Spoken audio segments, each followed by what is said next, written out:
I'm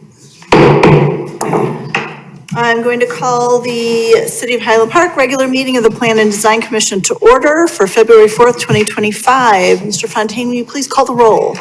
Yes. Commissioner Incheck? Here. Commissioner Fettner? Commissioner Nanis? Here. Commissioner Henry? Here. Commissioner Mantis? Present.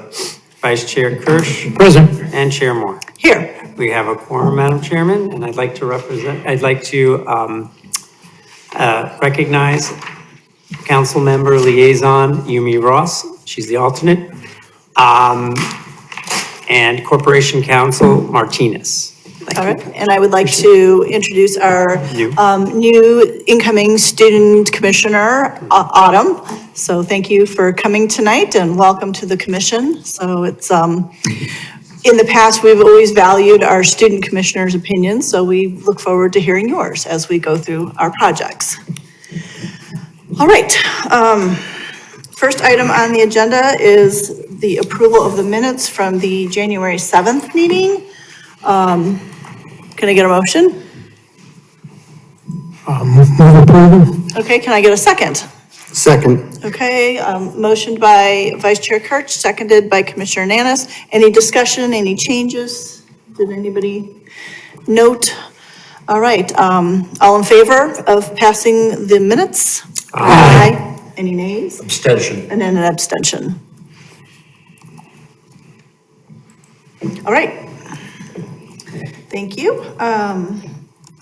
The first item on our list is variances from the sign code for proposed signs at 1899 2nd Street.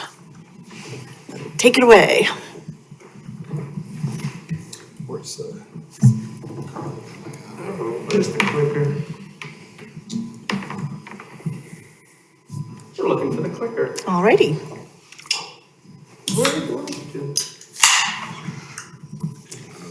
Oh, okay, we can use this one then.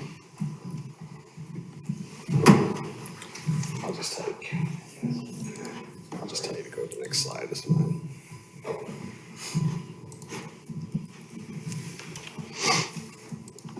Are you able to use? You can. Okay. Clicker work. Okay. Yep. There we go. Good evening, Commission. My name is Anthony Mastretta, Planner 1 with the Community Development Department. So tonight I have a variance proposed for 1899 2nd Street. This is the current outlook of 1899 2nd Street. It is a 2-story multi-tenant building.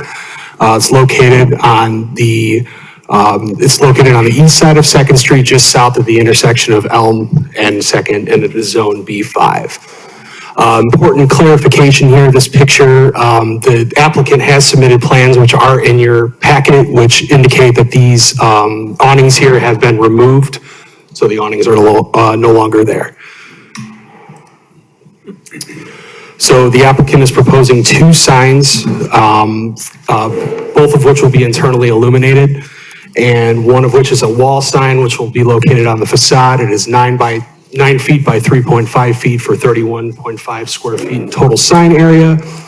And then a 1.5 by 1.5 for 2.25 square foot total sign area, projecting sign, which will be put on the northwest corner of the facade.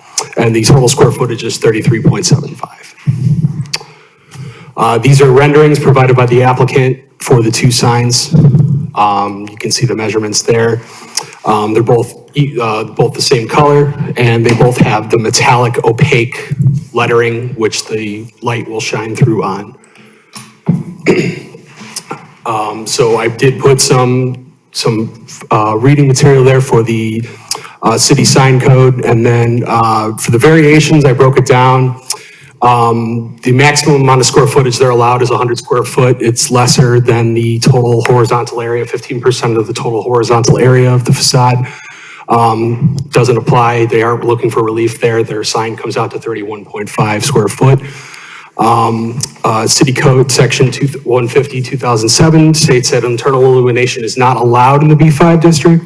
So a variation would request relief to allow the signs to be or to allow the wall sign to be internally illuminated. And then obviously projecting signs are not permitted, so the variation would request relief and allow installation of a projecting sign. For tonight, the final item is the illumination on the wall sign. And then the projecting sign with the illumination as well would be a recommendation for the city council. And to be clear, if I can just point something out on that, that is a correction from the staff report. So I just want to be clear on that. The Plan and Design Commission has authority over the illumination variance for the wall sign, but for the projection sign, the Plan and Design Commission is a recommendation body. That will actually have to go to city council. And the PDC is welcome to discuss this. Other than that, that is the presentation for that. Any questions from the commission? Go ahead, Ken. We've been dealing with this internally illuminated sign issue for a couple meetings, and I'm wondering if you maybe give us some information as to what is the purpose of that? Why is that even in the code, frankly, if you have any idea? Because as I said, we've been addressing it a number of times over the past several months, and you know, not that anything is precedential before this commission, but we pretty much granted the variance on those requests, and I'm just trying to get some sense of why it's prohibited. Yeah, Madam Chair, if I may. Yes, please. Add something to that. So this largely has to do with the aesthetic, okay? In terms of how signs are implemented in the community. And that, I believe, was the original intent of what is going on in terms of illumination or not. And so through this process, a better aesthetic is achieved. There's been several cases with sign packages in the past that, we've looked at how to do this in a way that would be aesthetically pleasing and uniform throughout a particular multi-tenant building, for instance. This is not one of those, though. But nonetheless, that's really where that comes from. Now, over time, there have been a number of variances granted, and you should know that staff is working on an amendment to the sign code, and we're going to be going before the City Council Committee of the Whole to talk about the various policy matters associated with these amendments. There's a whole host of things we're going to do just to clean up our code, but to your point, the matters that come before the commission, we watch these very closely, and we understand what folks are trying to do from years of looking at what people apply for and what we talk about with them. So we're informed by that, and we're going to provide council some recommendations and seek some feedback and direction and proceed from there. So that's the answer to your question. We also do that for zoning board matters, and periodically there are oft granted variances. We look at ways that maybe the code needs to be amended. And so we've done that over the years as well. So it's a changing aesthetic, frankly. Well, you have to pay attention to how things are dealt with over time. And if you see something granted often, maybe there's another way to approach it via the code. Sometimes you may choose to keep it the same and deal with aesthetics in a different way, or maybe you could prescribe things. Sometimes it's very difficult to actually tell you exactly how to do a good sign. There's many ways to approach it. It's a lot of creativity involved. And so sometimes in an effort not to damp down creativity, you offer a relief valve, such as a variance. We see that with plan unit developments as well. There are modifications, which are essentially variances from our code. And we look at it and make an evaluative judgment as to whether or not that meets the standards in the context of a fully developed plan that comes before you. So I hope that's answered your question. Appreciate it. Chair Moore. Any idea, just a minute, any idea how long that piece of code has been around? Oh, it's been around for a while, over at least, I don't know the exact number, over a decade or more, at least probably 2 decades. Okay, yeah. thanks. So it's been a while. Councilmember Ross. Thank you, Chair. I wanted, before I say anything, just to say welcome to the business. We're happy to have new businesses in Highland Park, of course. I know somebody who served on the commission. It used to be called the Design Review Commission. Before it was split off into Plan and Design Commission. And I asked a little about the history, and I was told that multiple architects served on the Design Review Commission at the time, and that they heavily researched surrounding municipalities to look for best practices, and they were trying to move away from box signs and more toward signs that lay, flush with the facade. So that was their intent. And again, they said a lot of research went into it. Thank you. And something to keep in mind is, it was absolutely intentional. This was not an error in that. No, I don't ever think it was. And so something to keep in mind is that we do have signs that have illumination, but it's how it's illuminated. So for instance, channel letter halo lit signs are not considered internally illuminated and are allowed. We have several of those in the communities. There are others that are variations on a theme that aren't quite that have been approved over the years as part of sign packages. But one thing I can say is that by and large, the projecting signs have not been illuminated. They have been externally illuminated. I should say that. They have been not internally illuminated. They've been externally illuminated. And so, for instance, Danucci's was part of a sign package and part of a special license agreement. They recently did a sign that was very tastefully done and externally illuminated. So that shed some light on it. And so the kind of box signs with the light inside and just a lot of extraneous light and things like that is, from an aesthetic point of view, seen as less desirable, and the code, that's where the code comes from, is let's not do that unless in a very discerning way through a variance process. And then also you have the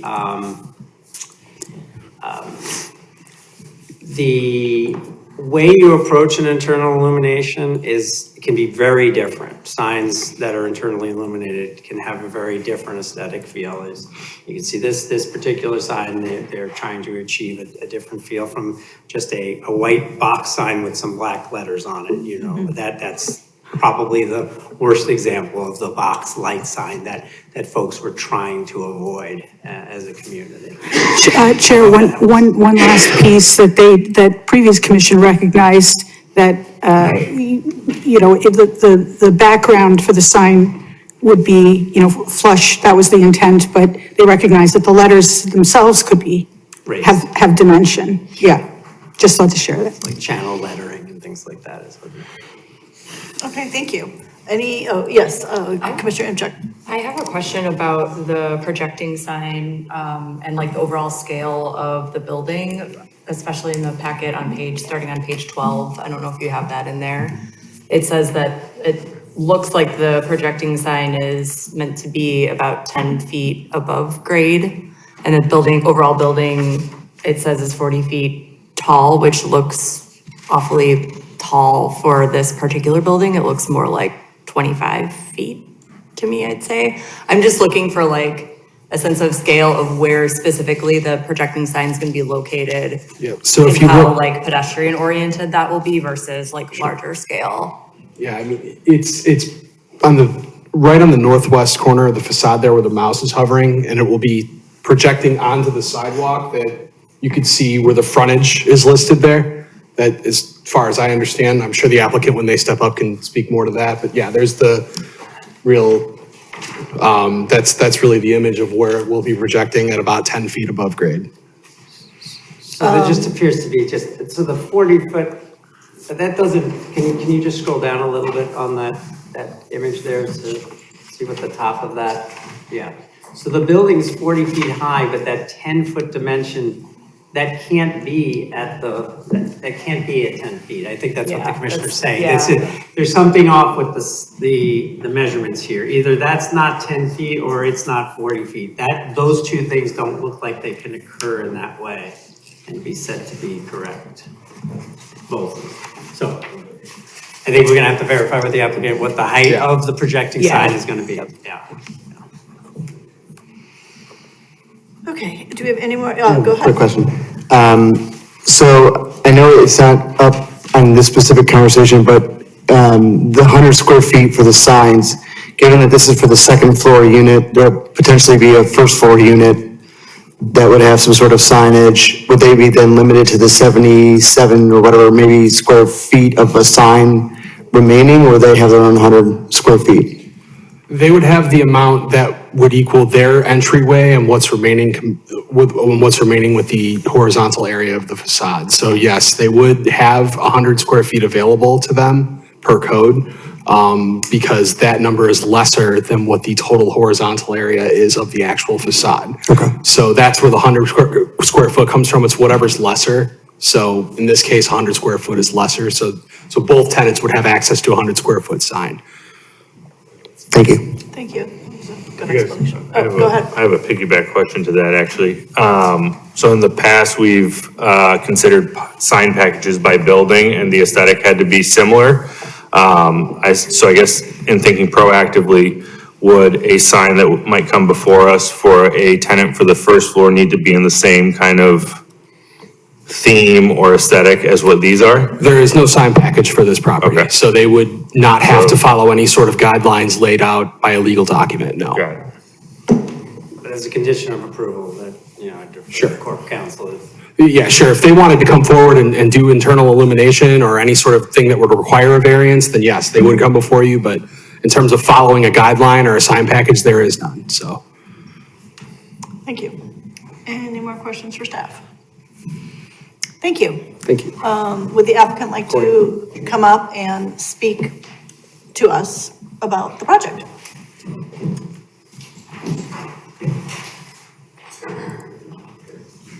How are you guys? Good, thank you. Can you please come to the, you gotta come to the podium and speak in the microphone. And I believe, do I need to swear everybody in? Well, I'm not really sure Oh, it's not a what public hearing. questions you guys might have, but So why don't you give us your name and spell your last name for our minute taker? sure. It's Alex Ulanov, Ulyanov. Okay, and then if you could, if there's anything else you want to add to the presentation, otherwise we'll just ask questions of you. Sure, yeah, I think that perhaps maybe the 40 feet was a little overzealous. Maybe that was just a typo. There's no way, it's probably, like you said, more Like I like said, we 25 just need feet. to know what the height Yeah. is. It's like 12-foot ceiling, so it's about 25 feet. But yeah, that was just a typo. But no, pretty straightforward. The business is going on the second floor. They wanted to utilize the blade sign, and obviously that's going to be on a different committee apparently, just to capture the traffic that's walking, north and south there on Second Street, so people can see it. It's more a brand recognition type of scenario as well. But I think it's pretty cut and dry. I don't really have anything much to say at this point, but I'd be happy to answer any questions that you guys might have. All right, do we have any questions? Vice Chair Kirsch? So, the code criteria for approval of this variance says it's appropriate if there is a particular hardship or a special unique circumstance, which just curious as to what your special hardship or unique circumstance is in this case. Well, this particular business has two locations. There's one in downtown, right on Dearborn in Ontario, so there's currently already has that particular brand, so I think we just wanted to keep it similar at this They're using point. the same signs in the city, Same type of sign, same type of sign. so it's a branding thing. It's a branding thing, correct. Are they also using an internally illuminated sign down there? It's a box sign, but same thing, yes. Okay, This is not a box sign, that one is, okay. but yes. I would have included that with your application so that we could see that. So Gotcha. so the need is to match. I didn't know there would be there's like-kind signs up and down Second Street, ones that were just recently approved, so I didn't think it would be an issue. Some were approved, some were not, so, Yeah, the ugly one was approved, okay. like that one, for example. I mean, that's no different, right? You got them on both sides, that's fully lit. That is, but that was, that's still Are you up. guys talking about the blade sign, or are you talking, because I I'm thought the just blade talking sign about- I thought the blade sign was being saved for a different, The blades, different meaning. so the blade sign would be approved by us to go to city council, and city council would officially approve it. Is that correct, Carl? Yeah, that's right. Right. The sign. So we would be a recommending body at that point. That's right. gotcha. So, all right, so the extenuating circumstances that you would like to match the signs you already have at your business downtown to create that Right, recognition. right. And just the branding of the business itself, because it's everywhere like that, so. Right. Just Let me be clear. not only on signage, but just the overall, I just want to be clear, I like the sign, I want to approve it, but I don't, the code is the code, and Right. that reason is good enough for me. Okay. Do we have any more questions for the applicant? All right, does the public have any questions or have anything they would like to add? All right, we have no comments from the public. All right, So would we need to do this in two separate motions? Yes, so the first motion would be, if you wish to make a motion to approve, a motion to approve the wall sign. And with that, it would be the internal illumination variance, which you have authority over. The second motion would be a motion to recommend approval of the projecting sign. And included within that would be the internal illumination variance and the projecting variance. right, but So, we would be approving the illumination where, correct? Of the non-projecting sign? No, we would also be approved, they're both illuminated, so in order to get the projecting sign to city council, do we approve the illumination of that sign before we move it to city council, or does city council just handle all of it? well, you have authority over internal illumination variances, period. Right. If you wish to, you could grant the internal illumination as to both signs, leaving the projecting variance for the city council.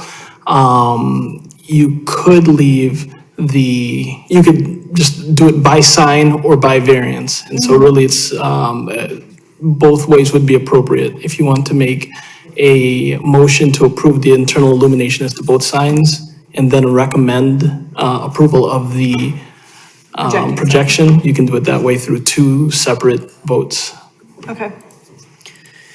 Is there any more discussion I guess, would somebody like to make a motion and then we'll discuss, which is what? And then Oh, Chair, sorry, go I ahead. would just recommend, depending on the motion, if there is a motion to approve, that just also include to amend the certificate of approval as appropriate.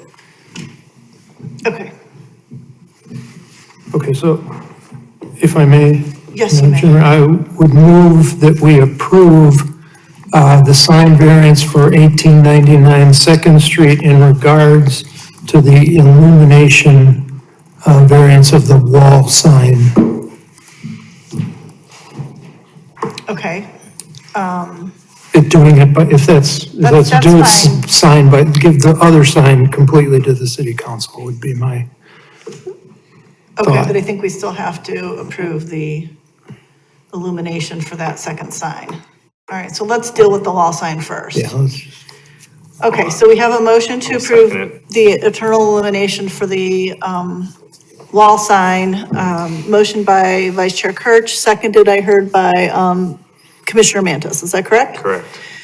Okay, please call the roll. Or is there any discussion anybody else wants to have on that, now that we've made the motion? Okay, so can you please call the roll? Commissioner Intrick, Aye. Commissioner Nanis, Aye.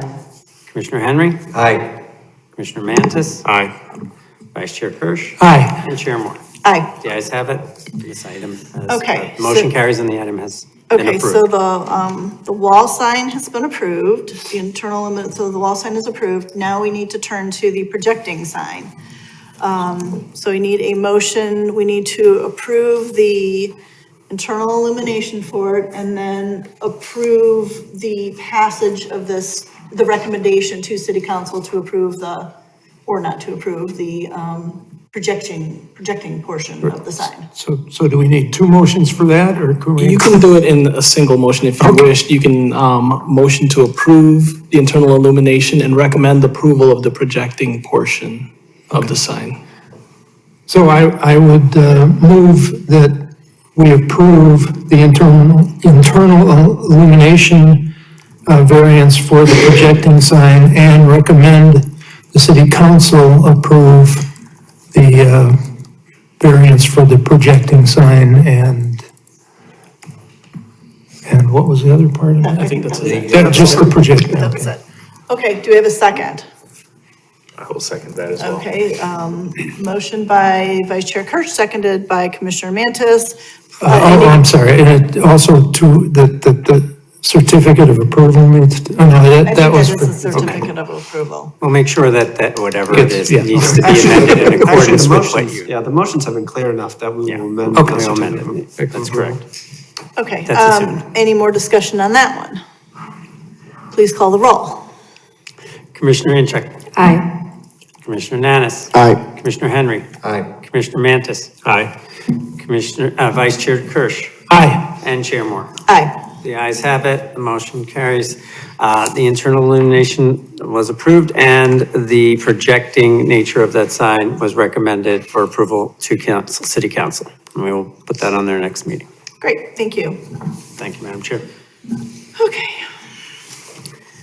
The next item is public hearing SUP-2024-00005 for a special use permit to establish an animal clinic or hospital at 592 to 594 Roger Williams Avenue. I will go ahead and read the public hearing opening statement.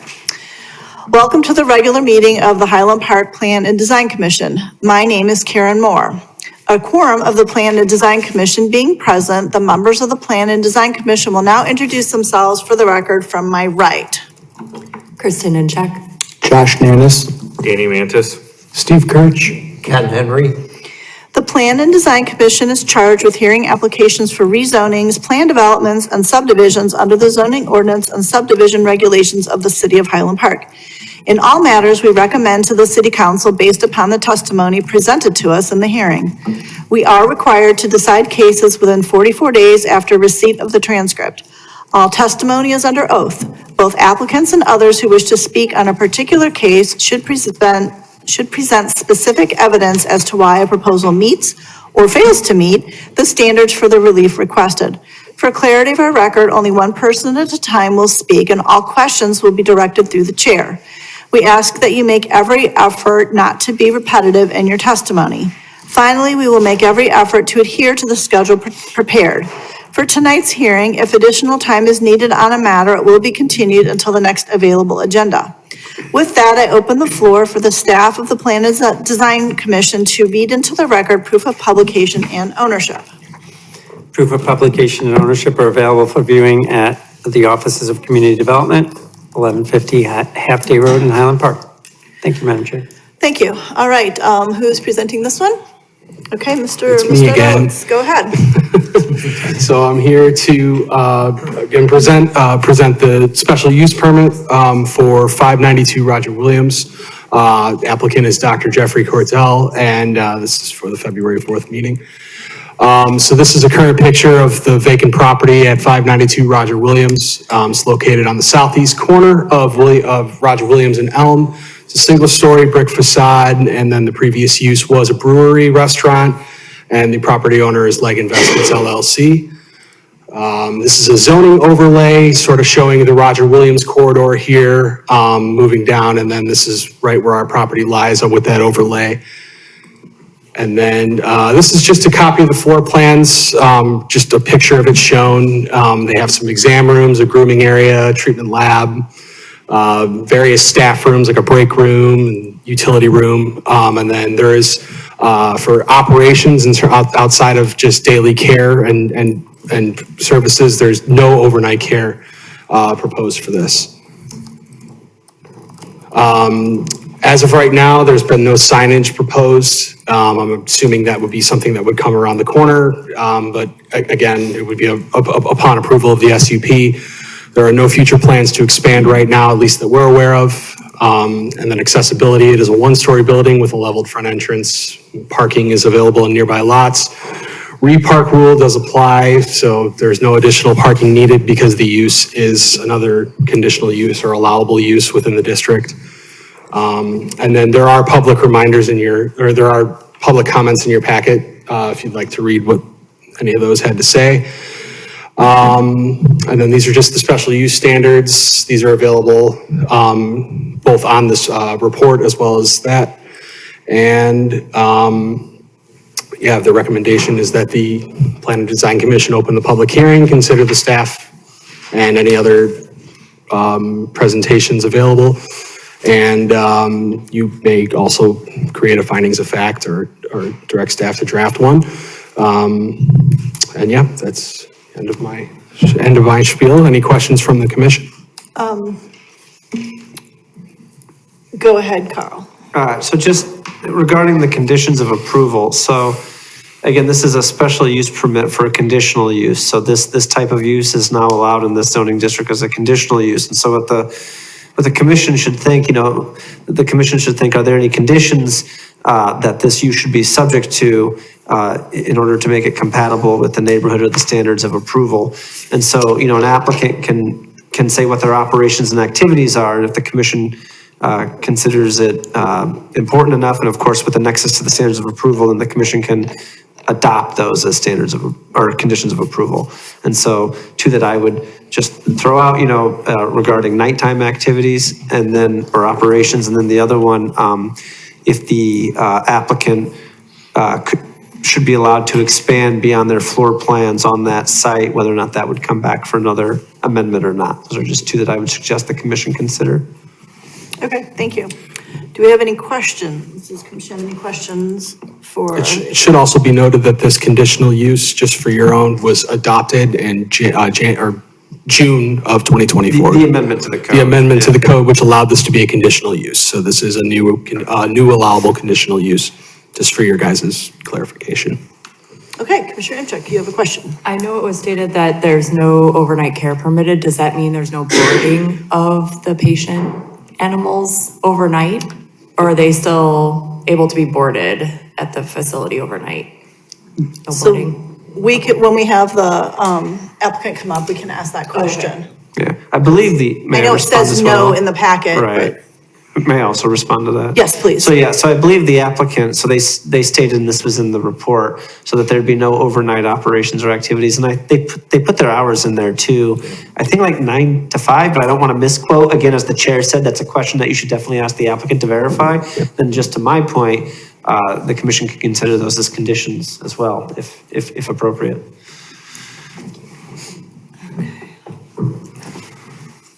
Commissioner Nanis, you have a question. Question for the staff. Are animal cremations permitted in Highland Park? I don't know. I'd have to follow up with that. I'll write it down. We'll follow up on that. We're going to ask that question. That's a new one for me. That has not come up to the board, to the. Yeah, I'm sure I'm sure that there's state licensing requirements for any such things, but yeah, I mean, in terms of our code, on local level, you'd have to look at that. I mean, And that's a question you could also ask the applicant, one, if they're going to do that, and two, if they are aware of any state or other requirements as well. But I know I wrote that question down. I won't be able to get you a response for that this evening. Thank you. Any other questions for staff? Any more questions for staff? All right, would the applicant like to come up and,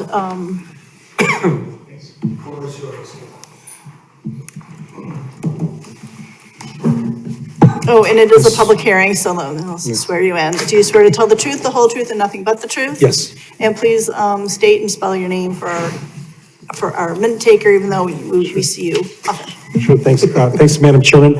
My name is Cal, C-A-L, Bernstein, B-E-R-N-S-T-E-I-N. I'm the attorney for the applicant tonight.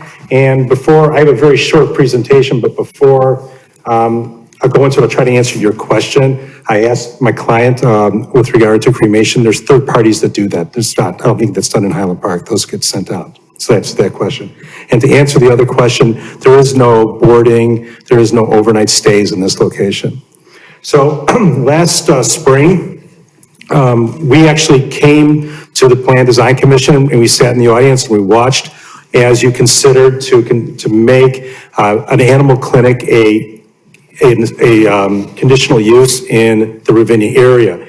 And when you made that determination and you recommended to the council and the council approved it, you made the determination that it could be compatible based on certain terms and conditions. Well, we're tonight is offering you the terms and conditions that we believe makes this use compatible in the Ravinia Business District. The property is, as Anthony mentioned, is vacant. It's been vacant for several years. The intent here is to use this as an animal clinic. It's similar to a primary care doctor. You go bring your animal to the doctor and then you leave. There is no extended stays there. There's no overnight boarding or anything like that. It's similar to a pet grooming. It's actually, the animal will be on site less than a pet grooming situation, which is, by the way, a permitted use in the Ravinia in the Ravinia Business District. So it's really going to be actually a less intensive use than what is currently across the street where there's a grooming facility. This is not a hospital. It's not a kennel. The hours of operation, at least as we contemplate now, would be 9 to 5. Obviously, in case of emergency, there may be different hours, but the applicant does have another location in Highwood, and so it depends on where the convenience would be for the patient's owners. There is nothing like this in the area. There is a need for such a clinic, and it really would serve the neighborhood, and that's one of the standards that you'll have to find for the special use. The number of staff will be less than 5. It's a small location. It's about 1,700 square feet. We gave you an idea what a floor plan would look like. Obviously, more work, depending on what happens here tonight and at the city council, more work will be done on the site plan. There's no zoning relief that's being requested. And as I mentioned before, this is the only animal clinic in the neighborhood. Parking, there is none required by the code. And addressing the 2 emails regarding public comment, both of them really had the same sentiment that they didn't want barking dogs overnight and they didn't want boarding being done with, turn this into a kennel. And as we've represented, and we're willing to make that as a condition of approval, that there will be no overnight boarding or kenneling of animals. And we believe that addresses the comments. With regard to the specific standards, in our submittal, in our letter, we went in detail, addressed all of the standards, and I incorporate our responses by reference. We're available here tonight for any questions. The owner's here, the owner of the building's representative is here, and we're really looking forward to providing this amenity to the Ravinia area. Wonderful. Do we have any questions for Mr. Bernstein? Go ahead, Mr. Henry, Commissioner Henry. I couldn't let Mr. Bernstein go without a question. Thanks. Appreciate that. You state in your supporting letter that the clinic will be developed so that it will mitigate any negative impact on traffic patterns and it will avoid public nuisances. Yes. What? I mean, what? Well, for example, what do you anticipate doing? What we're intending to do is we'll have I don't want to say a kiosk, but something, for example, for animal waste. We'll have where you pull to get a baggie. That would address that. We don't anticipate much. We don't anticipate any parking or traffic issues. Again, this is very similar to what other businesses are in the Ravinia area. In addition, this would provide a benefit to the other businesses because it would attract more people to that area, where, for an area that is a corner that has been long dormant. I know there was a brewery and a restaurant, but that was only there a short period of time. You have to go back to the old Ravinia barbecue to know when there's been a long-term tenant in that location. And that frankly has been a blight in that area. So this is activating a very important corner and would also at the same time attract people to Ravinia to do other things too. There's exciting things happening in Ravinia, as you know, with the new restaurant going across the street. So this is something that could create some ancillary benefits. Because I was just curious from reading it, what's the basis for your assertion that the proposed use will not have a negative impact on traffic congestion in the area? Well, first of all, it's not going to be an intensive use. We have a couple rooms where there's patients are going to be seen. It's not like there's going to be a line out the door or something like that. It's a very small location. It's not a large facility, so it should have very little impact with regard to that in the area. Will you be using the entire building or just a portion of the building? Which is just a portion. There's an office in the rear of the building currently occupied. Oh, there is somebody in Yes. there already, I okay. believe the owner's occupying that space. What was that? The owner's occupying that space Oh, okay. as their office. Okay. Chair Moore, I have also. Yes, Councilmember Ross. Thank you. Just because you mentioned that there's nothing in the area, and again, welcome to Highland Park, to any retail business, certainly serving pets. There is Pets for Life on Central Avenue, and is that different in terms, how are they? Yes, different market. Different market entirely? Actually, I believe, Okay. staff can correct me, I believe in the downtown business district, that use is a permitted use, is that correct? I'm trying to. What's yours? In the downtown area, is an animal clinic a permitted use? Recently amended the code with regard to this, and we'll look up that. That's my recollection, is they recently amended the code to make that. It's by right use. But it's Yeah.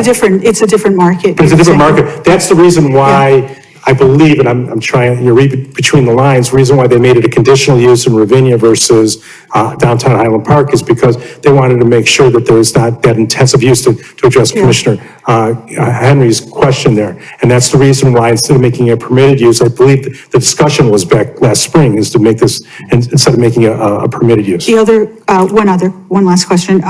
There's a gate, I believe, on, it's Pleasant, right? Pleasant is, it is Pleasant, right? That- It kind of dead ends into. It dead ends, Yeah. it used to go Yeah, through used to to go through Roderick, Pleasant yeah. anymore.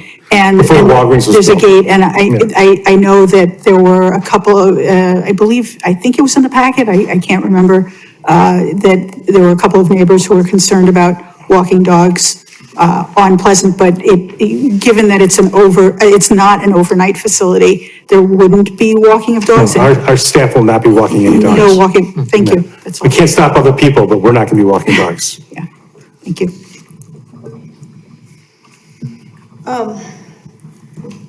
So one thing that comes to mind when we talk about the use of a place like this is concern for traffic. Is somebody gonna just pull up on the street, hit the flashers and run their dog or cat in for care and tie up traffic on the street? I would hope that the business would,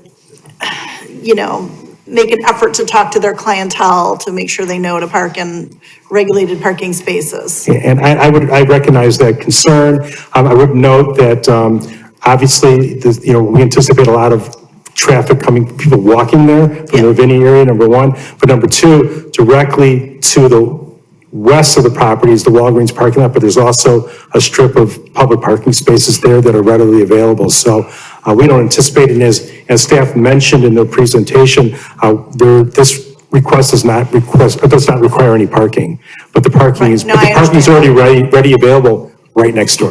Right, no, I understand that. We're not encouraging them to park in Walgreens, we're asking them to park in the public spaces. Right, or there's another lot on the other side of the Walgreens that I Yes. think is public parking, Yes, as also. well as the street. And there's street parking also on Roger Williams. Okay, do we have any more questions for the applicant? Thank you. Okay, thank you. Do we have any comments from the public? You wanted to. Chair, before we Oh, get sorry. there, Go ahead. just wanted to close the loop on a few things. So in answer to the question, whether having an animal crematorium was legal in the city, that is, it is a conditional use in certain zoning districts. Specific to this, it would be a conditional use in the B2. It is not a permitted nor a conditional use in the B2RW. In terms of the overnight boarding, the definition of animal hospital or clinic includes overnight boarding. And so if you, I know, I understand that they indicated there will not be overnight boarding, but if you wanted to make sure of that, that would have to be a condition. Otherwise, it's something that they would have the right to do. Okay, because it's allowed under the definition of clinic. Correct. Lastly, domestic pet daycare, there was a question from Councilmember Ross. In the B2 and B2RW, domestic pet daycares are a conditional use. Yes. I think we were asking if they were in the B5, where we were at in the B5, because we just approved that one, and In the B5, they're a conditional use. they are conditionals there as well. Okay, that's what I thought. Okay, Mr. Fontaine. In addition to that, we were doing the same thing, looking up the same thing. I just wanted to make mention of, so this isn't a crematorium use, okay? So there's primary use, principal uses, and then there's accessory uses. So there will be no cremation on this property. I just think we need to make that clear for the record so that not even as an accessory use. Okay, because this isn't a crematorium, but nonetheless, there are Do I times need where. to include that in my conditions list? I don't think If that's so. of concern to the commission, yes, and you want to make that, clear to staff. In other words, that, you're expecting there to be no I don't, cremation to occur on I site. don't think we need to do that. We did not do that for the daycare clinic in town. So, I leave that to you. The question was Okay, that's raised, and I fine. just point out there's, Thank you. principal uses and then there's accessory uses. And so, I just want to. Commissioner Henry. I have a question, Director Fontaine. One of the concerns I hear is that maybe people are going to be driving up and dropping their dogs and presumably an owner off and then going off to public parking. Could they have a curb cut there that would get them off the street? Is that something that's even doable? I'm sure, I would say that, I Yeah, I would think not. there's parking right there. To speak for Public Works, I would not, for the on-street parking is very important in the area, and the number of Yeah. parking spaces. To create a drop-off or loading zone type of thing, that would be an on-street parking regulation. Those things can be looked into.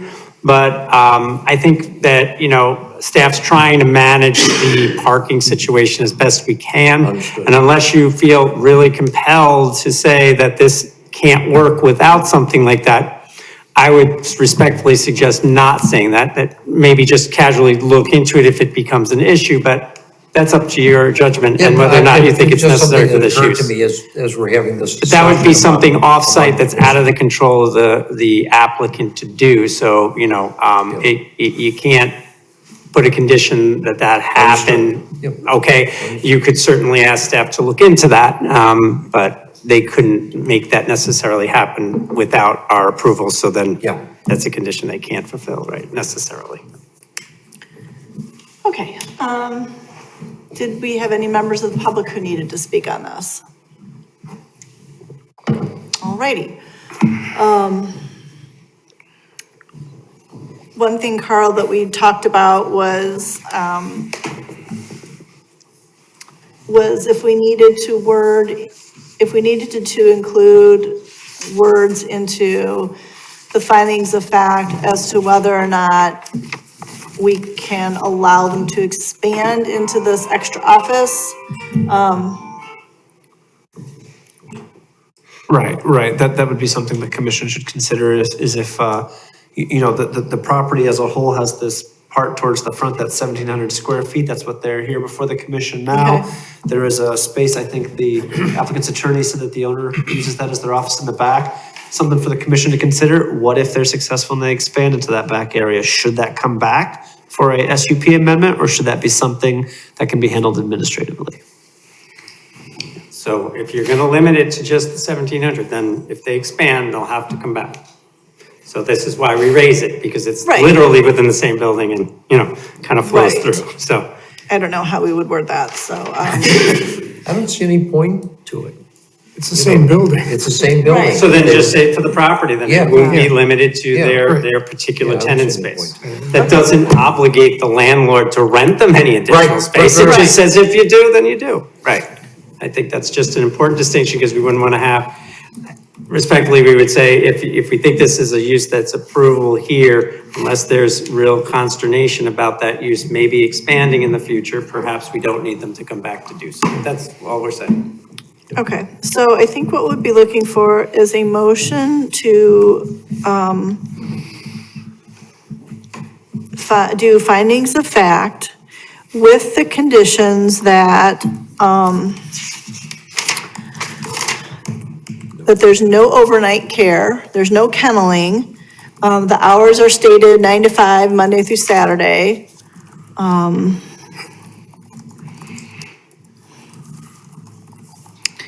Do we feel that there's a need to condition no dog walking by the clinic, or we're just gonna let that go? Don't see how you can, I don't see, I mean, I'm not sure how you regulate Dog dog gotta go. walking Right, in neighborhood. There's a lot of dogs around there. right. Property, right? Okay, so that was what, how many conditions? 3 conditions? Do we really want to limit their hours to 9 to 5? I mean, I don't, that seems overly. That seems too restrictive to Yeah. me. Okay, they said so in their packet, so that's why I picked up on it. Okay. So we would still want to include the conditions of no overnight, no kenneling, any other conditions that we are missing? Okay, so can we get a motion to have staff draft findings of fact for that?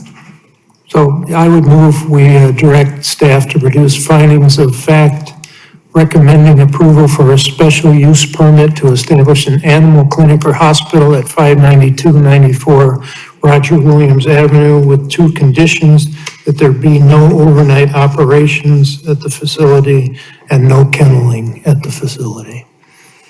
Do I have a second? I'll second that. Okay, so, proposed by Vice Chair, Kirsch and seconded by Commissioner Henry. Please call the, any more discussion? I don't think so. Please call the roll. Commissioner Anchick, Aye. Commissioner Nanis, Aye. Commissioner Henry, Aye. Commissioner Mantis, Aye. Vice Chair Kirsch, Aye. and Chair Moore. Aye. The ayes have it, motion carries. Staff will prepare those for your consideration. Wonderful. And then when, we're going to need to continue the public hearing. Oh, though, yes, so that's unless just we need to continue confer the with public Carl hearing on to a that, yeah. date certain. Yeah, I would recommend 2 weeks if that's acceptable to the commission. 2 weeks, the next meeting, which is February the 18th. Okay, So I would move we continue this public hearing to February 18th, regular meeting. okay, seconded by Commissioner Mantis. Do we need to Voice, call the roll for voice. that, or No, we just, Just all in voice. favor for the Aye. continuing? Aye. Any nays? No, all right, we will. This item has been continued to, is it February 18th? Thursday, February 18th. Wait, Tuesday. Thursday, Or, Tuesday? excuse me. Everyone, please correct me. Tuesday. Tuesday, I was thinking zoning board of appeals. Tuesday, February 18th. Yeah, Tuesday, February Your notice is actual. There'll be no new notice for this public hearing. It'll be in this room at 7 PM. Okay. Thank you. Thank you. As you leave, I ask that you please wait till you get all the way downstairs to have any conversation, because the noise all comes back up into here, and it makes it hard for us to continue the meeting. All right, thank you. Okay, the next item of business is,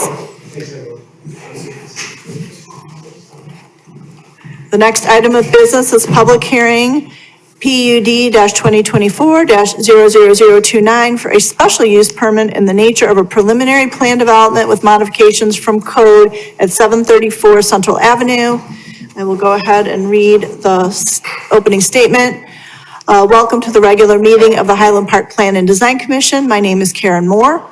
A quorum of the Plan and Design Commission being present, the members of the Plan and Design Commission will now introduce themselves for the record from my right. Kristen Incheck.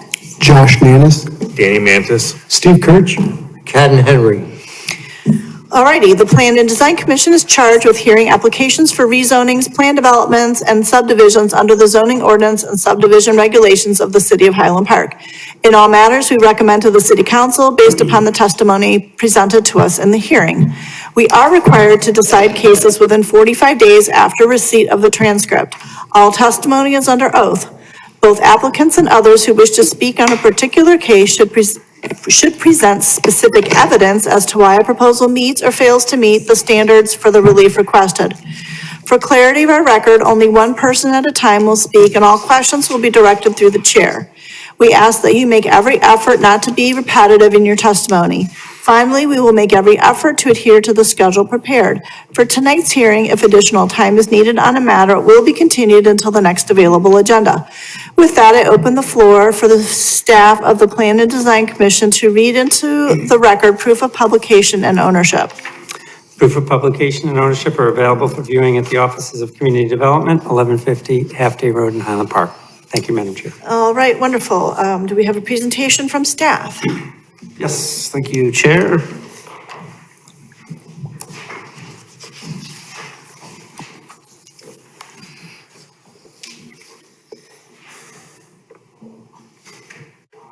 Still missing. I don't know where that clicker was. I'll have to locate Did it go that. in somebody's pocket, maybe? I would rather use the clicker, but in any event, I will use the mouse. Okay, so my name is Carl Burhop. I'm the Senior Planner in the Community Development Department, the Planning Division for the City of Highland Park. So this is a preliminary planned development, preliminary PUD for a multifamily development at 734 Central Avenue, west of downtown. Again, the applicant is seeking a preliminary plan development approval for, it's a 6-story multifamily building. There's context behind the stories. I'll get into that. For 11 residential units. The site is currently 2 parcels with an existing 2-story brick structure. In the report, I had indicated that this did come before the commission early last November for a pre-application meeting. That, of course, is a separate meeting. This here is now the public hearing. This is an aerial of the site with the zoning. It is zone B45. It is surrounded by properties that are zone B45. However, to take advantage or to use, according to the code, to use the B45 bulk regulations, which include density and height, the property must be a minimum size of 15,000 square feet. This property is 10,000 square feet, so you have to read the footnotes below the table. So it's the B44 bulk regulations that will apply to this property. Then also this property has to comply with the zoning code article 23 vehicular and neighborhood frontages, which kind of act like an overlay zone in a way. And then I just point out in red, a plat will be required to consolidate this. I do want to point out real quick, and I know this is elsewhere in my slide, according to Article 5 in the zoning code, which is the plan development section, an applicant can do preliminary first, and then in which case they have to come back for a final thereafter, or they can do a preliminary and a final concurrent. Just on my experience the last few years, there's been a lot that have been concurrent. So some of the commissioners may be used to seeing a lot more information submitted, such as the final civil drawings. Well, this didn't have that, but that's not a strike for this application because this is not final. They're just asking for a preliminary. So I just point that out to the commission. This is an updated rendering of the proposal. This would be from Central Avenue. So this is essentially what the commission is considering. So there are first floor, which is the indoor garage, the parking, lobby area, stairwells too, I believe, garbage area inside, elevator, etc. And then there are right above that 1, 2, 3 stories of residential units. I believe 3 a story, so that's 9 total. And then the 5th story. So this is a 5th story. This needs relief because it's using the B44 bulk regulations. It is stepped back 15 feet, which does comply with a specific regulation, and there are 2 units up there. And then on top of that, in essence, is a 6-story, limited in footprint. I have a roof plan that identifies that further. So for height, so the B4, again, this is in the B45, but it's undersized, so it uses the B44 regulations. And then the B44, 51 feet and 4 stories max are the 2 height limitations. What's proposed at maximum is 68.5 feet and 6 stories. And so this is the relief being requested. Of course, there's additional context to that. I point out the 5th story, which is a story with residential units, does meet the 15-foot step back.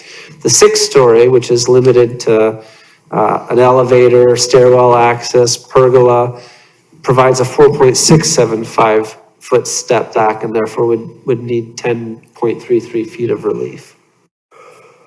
Oh, this is the roof plan. This is in the packet. I'm never quite sure how this will show up. The dashed line is the property line.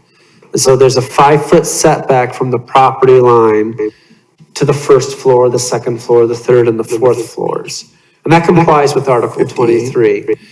You can see there are balconies that do encroach into that. So I do want to point that out. There are balconies. And then the 5th floor is stepped back. Well, excuse me, this is the balcony for the 5th floor. And then this would be the line for the 5th floor.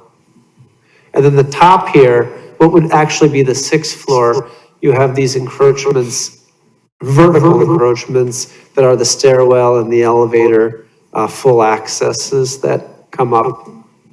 These are pergolas on the rooftop. Yeah, and then this was in the packet as well. These are the applicant's exhibits and materials. The only thing I'll point out at this slide is, and this was in the staff report, the applicant should just verify to what extent that's a blank wall. There's a blank wall requirement in the Article 23 of the zoning code. So this was an exhibit the applicant provided. This is their exhibit, and I believe this is comparing or contrasting what is proposed versus what's to the west across McGovern. I think this is called McGovern Flats. It's at 760 Central is the address. Setbacks. So the building complies with Article 23, where it has to be a minimum of 5 feet, but it can be no more than 25 feet. And so they're proposing 5.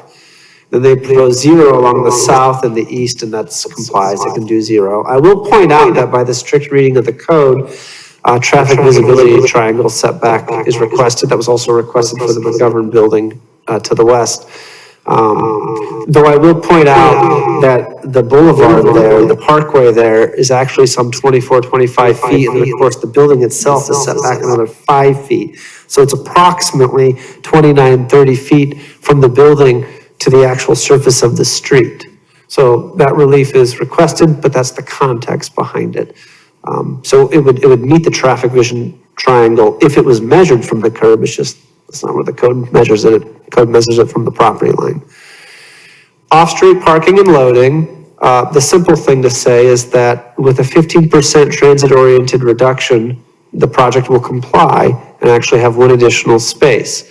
So 19 off-street parking spaces are required, and that includes if there is a 15% transit-oriented development deduction, if that's granted by the commission and council.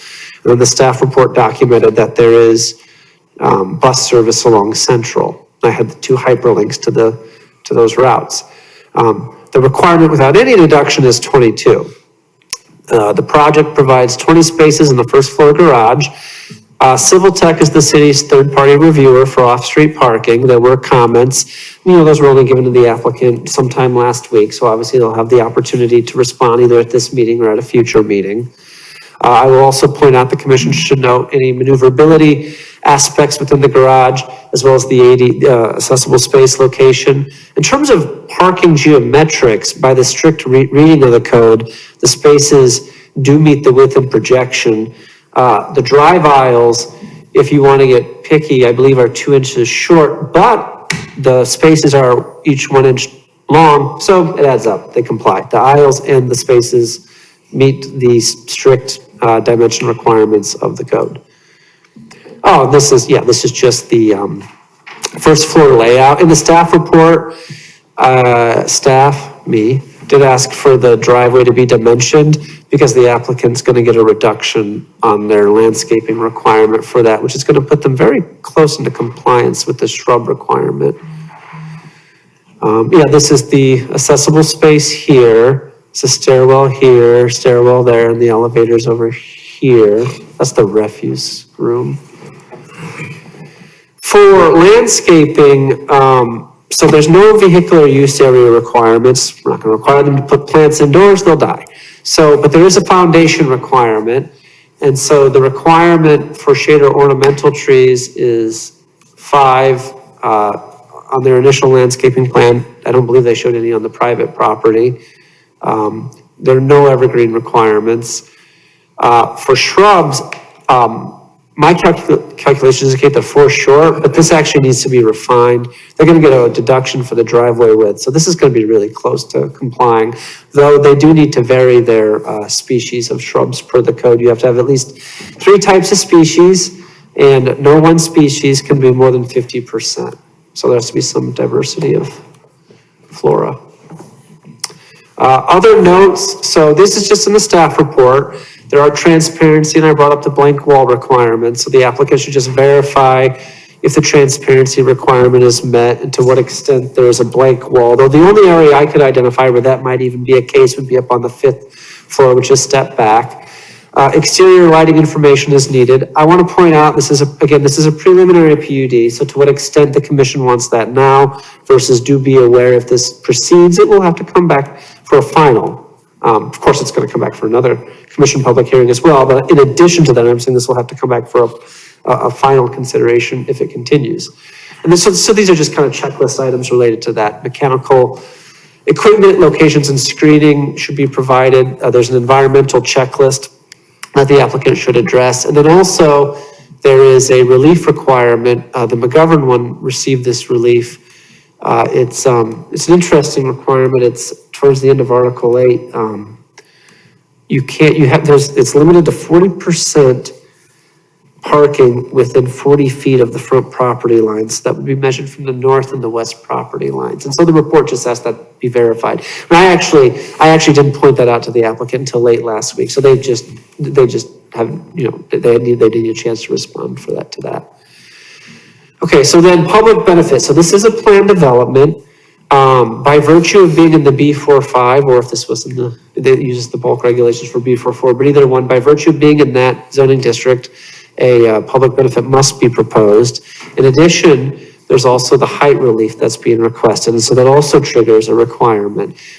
In the report, I had the link specifically to the standards that the commission needs to consider, but in general, and I'll paraphrase, I don't have the code in front of me, the public benefit being proposed must be commensurate to the relief being requested. And again, in this case, of course, it lays out specific types of relief. I don't believe you need to provide a public benefit if it's lighting or landscaping relief, but you do if there's any setback or height or step back relief or parking relief. And they're not asking for parking relief. With the 15% reduction, they comply. So it's chiefly the height relief is primarily the main one, but then I did enumerate several other elements. This is an FYI for the Plan and Design Commission. So there is an inclusionary zoning unit. Some inclusionary information was provided in the packet courtesy of our housing planners in the planning division, Rati Akash and Zubin Coleman. So this is tracking to the March 5th Housing Commission, where that commission is authorized to consider the inclusionary zoning section of the city's code. I think that's it. I think that's my presentation. So yeah, this, again, I just emphasize it's a preliminary PUD, so just do be aware of that. And if this proceeds, I'll have to come back to final PUD. Yeah, so standard. Commission should open the hearing, take testimony, consider the application, deliberate, and either continue or direct findings of fact as appropriate. I do point out that to the extent that findings of fact may or may not be directed, the Housing Commission recommendation will have to catch up before the commission can make its final adoption. Thank you. Madam Chair, just one other item. Sure. So With regard to the public benefit, staff will be back at our next meeting with information about the public benefit list and public benefits in general. Periodically, we take a look at our public benefits list and see if it needs to be updated. As you may recall, you voted to recommend to council to approve an ordinance that amended the zoning code related to electric vehicles. And as part of that, there was also a recommendation that the public benefit list be amended to add that public charging stations are a public benefit that could be considered. And so we're doing that, and that will go to city council per your direction. But we're going to bring back to you that public benefits list, and for the benefit of new members, and just to have a discussion item, it's just to go over what's on it and any comments that you may have. It's something that we'd like to do, and then bring that forward to city council thereafter. So I just wanted to bring that up because there is an item on tonight about public benefit, but you'll be getting a lot more background and information about public benefits at your next meeting. So I wanted just to let you know that. The deliberations tonight certainly should start and thoughts can be had, but we'll be providing some additional information along those lines so that folks can understand what's done in the past and how that's been done. Thank you.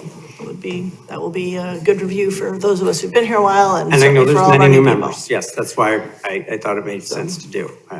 Yes. Wonderful. Okay, would the applicant like to speak? Questions? Oh, sorry, we've got more questions for staff. Go ahead. Carl, did you look at, what's the difference between the height requirements in B44 and B45? Yep, so I can pull that up and give an answer to that immediately. So in B44, Right, I guess I'm trying to get a sense of, you're looking at it now, an island of B44 and, you know, surrounded by B45. So I'm wondering what the relief request would be if it were under B45. so B44 is this right here, the 51 feet and the 4 stories. And then, so B45 would be, 60, so it'd be 63 feet and 5 stories. So that would be the change. I can repeat that if needed. And then,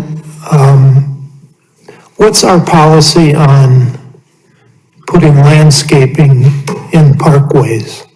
In parkways? I mean, isn't this an unusually wide parkway for this property? I mean, what I'm getting at, is there a way to get their landscaping requirement, part of those trees that are not there, could we use them in the parkway somehow? We can inquire with Public Works about that for your next meeting on this matter. Yep, that is a question I will put to the city Yeah. forester and Public Works. Thank you. Do we have any more questions from Commissioner Mantis? Yes.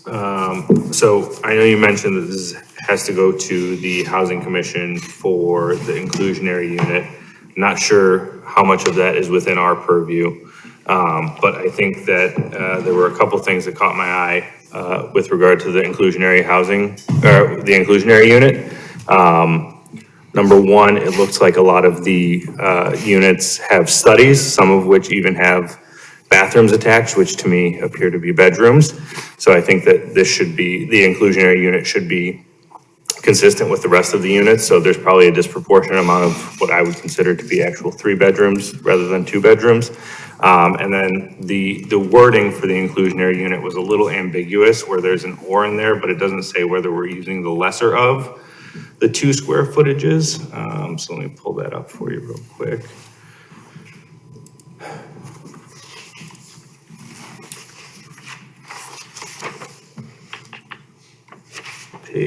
Packet page 35 says the interior gross floor area of the affordable housing should not be less than 75% of the gross floor area of market rate units with comparable number of bedrooms or minimum size requirements outlined, which is 1,000 square feet for 2 bedrooms and 1,350 for 3 bedrooms. But if I look at the minimum of a 2 bedroom with a study, it's 2,346 square feet.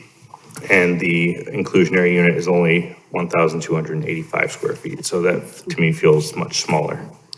So we will pass that along to our housing planner, but please understand that a separate commission will be going through in great detail, Yeah, all aspects. I wasn't sure if that was within ours, but it caught my eye and. Yes, but we appreciate the comments, but yeah, what will happen as part of our standard process with this is the Housing Commission will review these matters, and there will be a recommendation that will then come back to you all before you make your final recommendation to council to subsume into that recommendation, so that we don't have two boards going to the council separately. We bring it all in before you make your vote on your findings of fact and recommendation. Because that way you could benefit from what the concerns of that commission are, if any. Got it.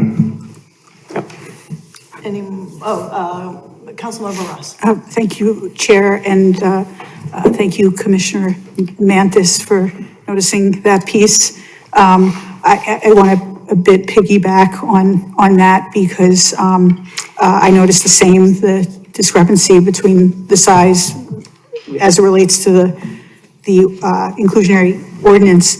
I also want to mention that the two other pieces regarding inclusionary versus the market rate units. One is that all the other market rate units have their own balcony terraces. And I know this is Housing Commission, but I'm not liaison to the Housing Commission. This is my opportunity to speak about it.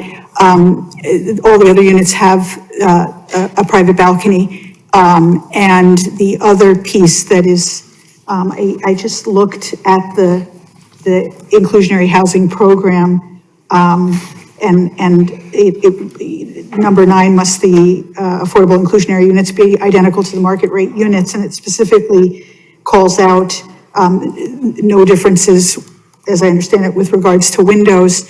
And if you look at the inclusionary unit, the bedroom, it just has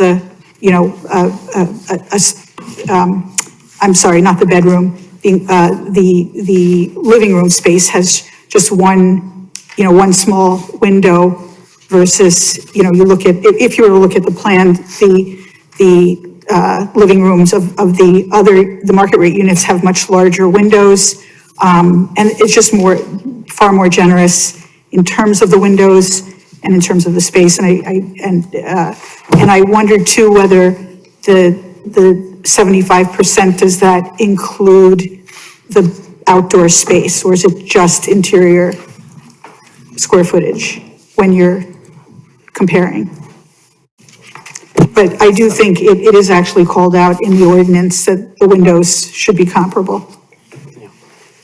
Again, we're going to do a complete review before the Housing Commission. That's not what we're prepared to do tonight. That's scheduled for their March meeting, and it's under review.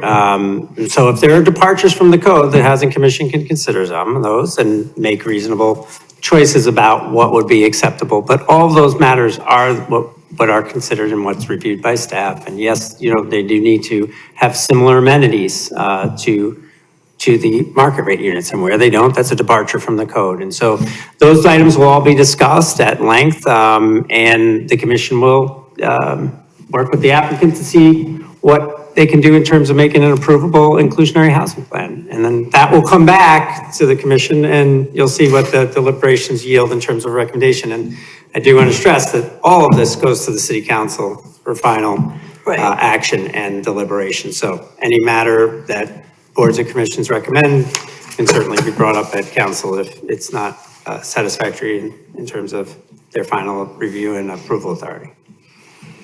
Any more questions for staff? So I have a question.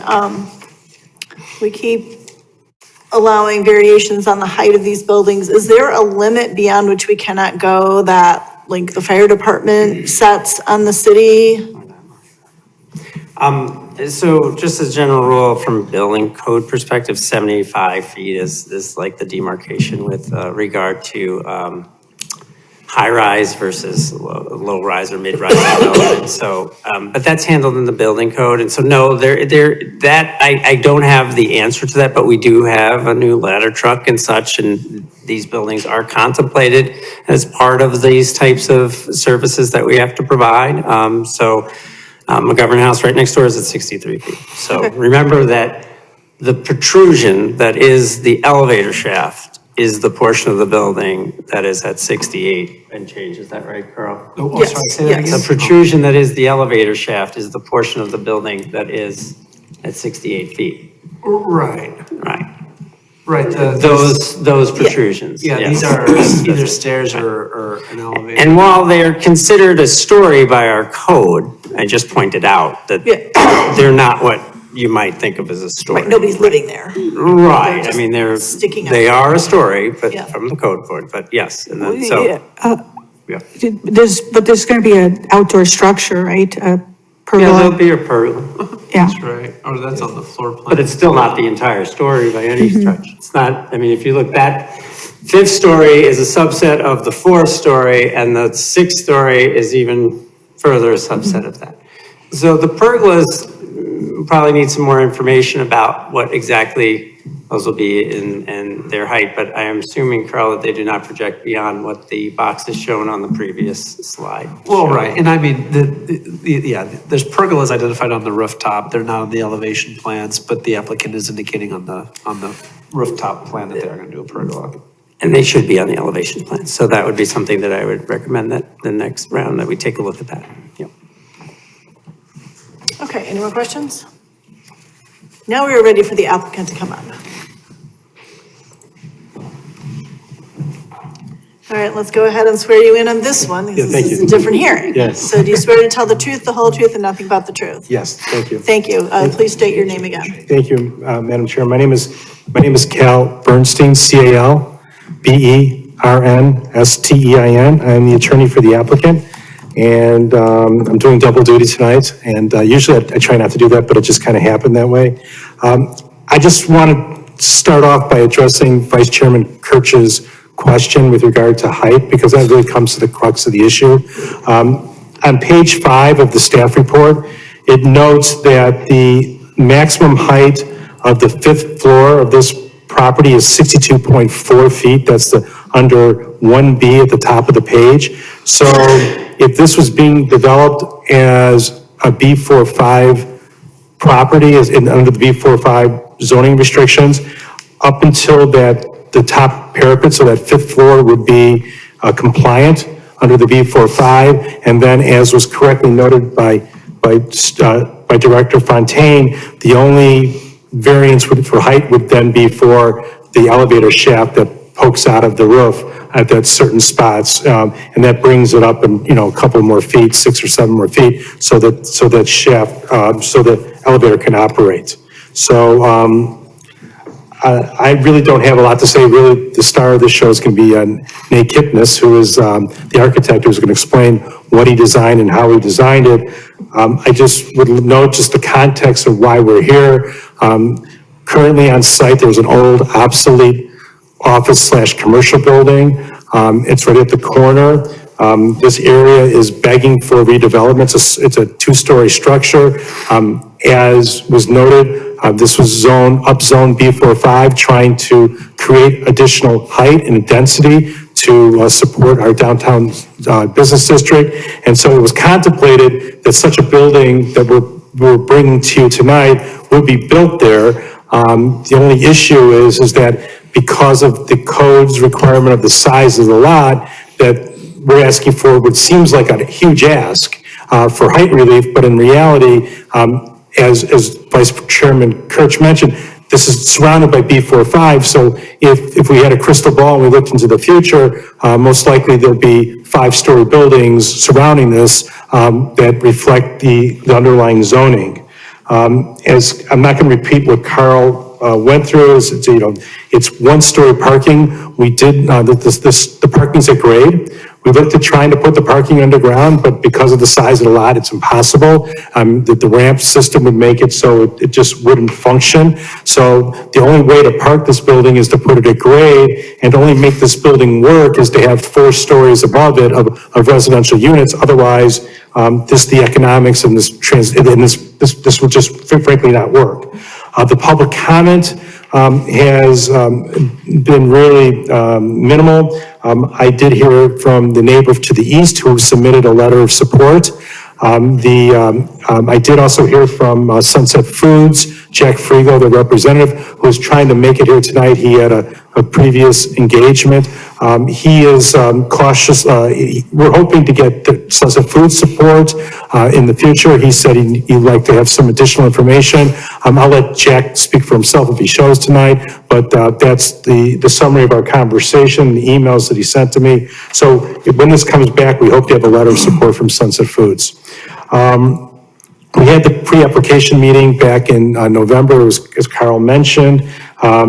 We felt confident enough that there was interest in this commission to allow the structure as proposed, so that brought us to the public hearing tonight.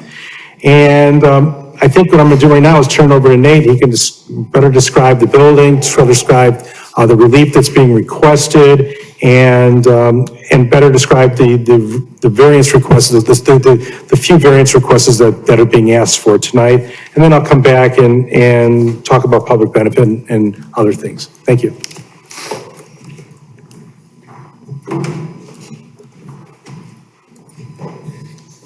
Oh, thank you. What you want to do with that? I need to be sworn in, I guess? Oh, yes, sorry. Okay, do you swear to tell the truth, the whole truth, and nothing but the truth? I do. Okay, please state your name and spell your last name for our minute taker. Nate Kipnis, Kipnis. All right, go ahead. So we are the architectural firm working on this. And I think what would be good, Carl, is if we could just kind of go through page by page, and then I could kind of comment on that. Go ahead. The plans, would you like me to open up your plans? Of that PDF, I think. Yes. Oops, what am I doing? I'm on the wrong computer.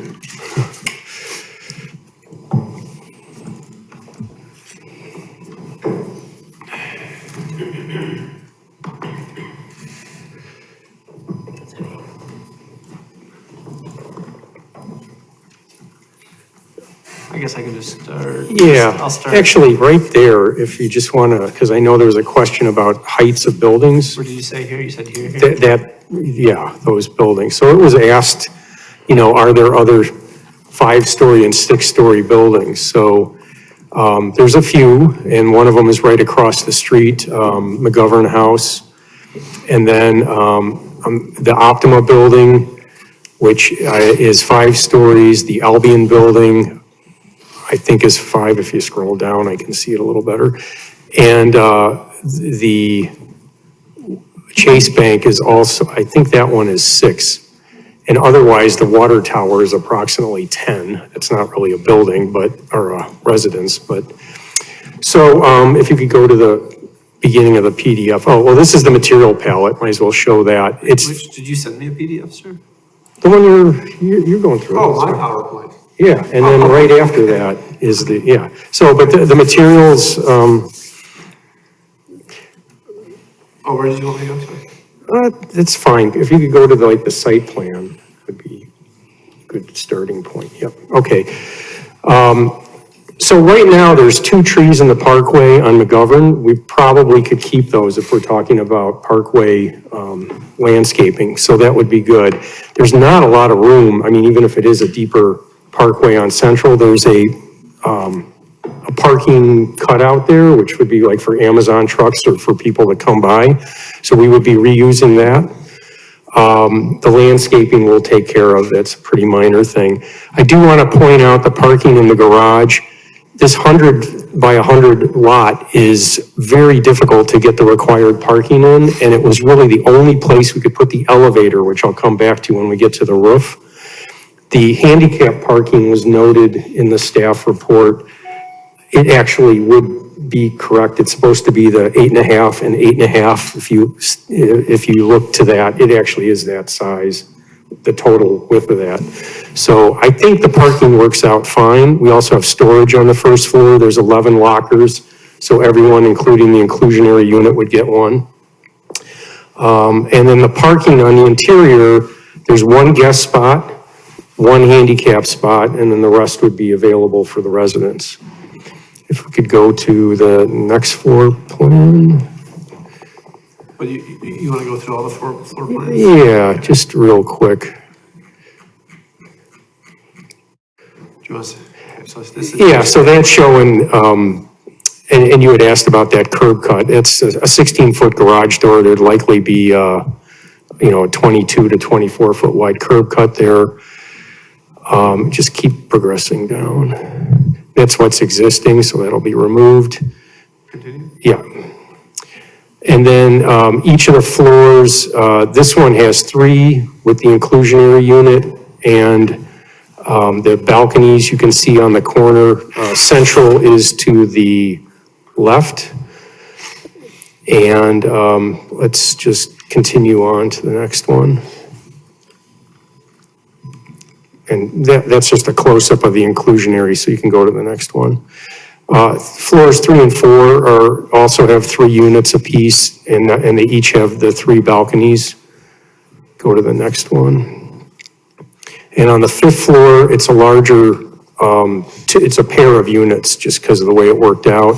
And as mentioned, they have the large balconies, one facing north, one facing west. And then they each have internally a stair to get up to the rooftop. So then if we go up to the rooftop plan, so again, the only thing up there is each unit has a stair going up, and then there are 2 common stairs to get up there plus the elevator. So it's important that if there's a reason to get down in an emergency, the unit has its own stair and then has a public stair. So those are the 2 exits, but in reality, there's 2 public stairs up there. And then there was a question also in the packet about the air conditioning or the mechanical units. So these would just be residential size condensers, about 30 inches tall. They would be under the height of the parapet. There's no way these are visible from the street or anywhere. There would be 12 of them, so there'd be 1 per unit plus a common one. And those would all be on the roof, or are they on each of their balconies? No, they would be on the roof. So we don't want to get over 100-foot distance, but that'll be less than that. Go to the next one. So there was a question about that blank space on the upper floor. If you go back to the 5th floor floor plan, you can see in the front, right there. That's up against the elevator and up against a fire hallway. So there can't be any windows there. There's a large balcony door to the right of your cursor there from the blue unit. So it's difficult to see up to that 5th floor anyway with the 15-foot projection in front of it, but you would see some of that window, actually, some of that sliding door that's perpendicular to the street. There's also a cutout in the pink unit that would be for some additional outdoor space that's covered. So if you could keep going past that. And continue past this one? Yeah, and so there was also a comment asking for the percent open space glazing. So those are all over 20% on the 1st floor on McGovern and on Central. So I think that's fine if you go to the next one. So this is just a technical one about the 15-foot and then that 4.67 feet. And again, that's all we can do with that elevator. We just cannot move that. And it's a very small space. Let's go to the next slide. So these are the perspective views. You can see that cutout on Central. Central's on the lower left side of that image. We're not showing the parkway trees that would be on the right. There was a question about the facade on the east side. It would be similar detailed as what you're seeing on both McGovern and Central. We do need to work out what's going on the other facade. That is a 0 lot line facade, and we would probably put windows knowing that if a building ever abutted it, they would lose those windows. They're not needed in the floor plan, but we would obviously want to put those in. We have not developed that yet. So this is from street view, maybe even a little higher, but you cannot really see the windows on that 5th floor just because of the 15-foot setback there, but they are up there for sure. Go ahead to the next one. So this is along Central. Yeah, so there's that cutout up there, which you can just barely see, and you can just barely see the elevator poking over the top of the 5th floor. Yep. Okay. And this is on McGovern. That's just showing the driveway going to the garage, and it also has an entrance on that side. Keep going. This is, as Carl mentioned, this is showing the 2 buildings, the existing McGovern house to the west, and we are essentially lining this up. This is as best we can figure out. We got this elevation from their presentation that they gave and scaled that in, so we believe that's very accurate.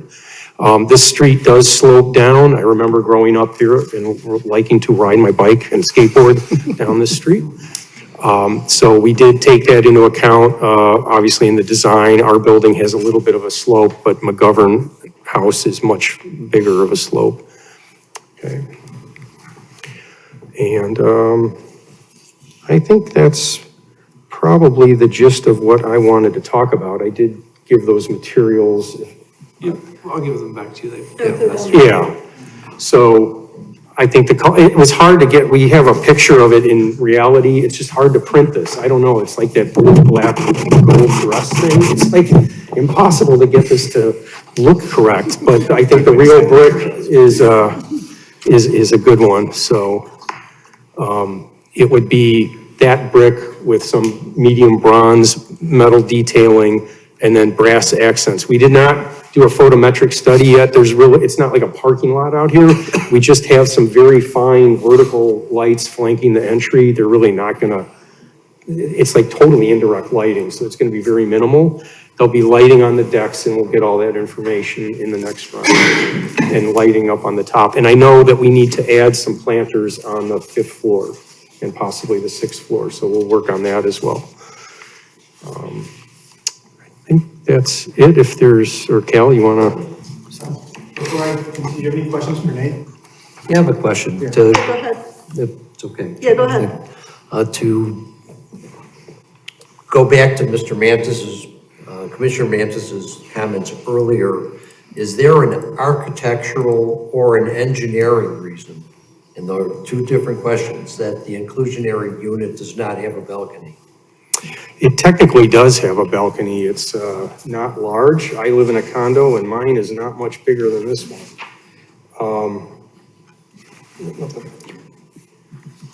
If you go to the next image. That zooms in on it? Yeah, so there is that. It's, we're working on 2 0 lot lines here. So it's not like we can really have very much there. I have a, Oh, I'm sorry, go ahead. thank you, Chair. I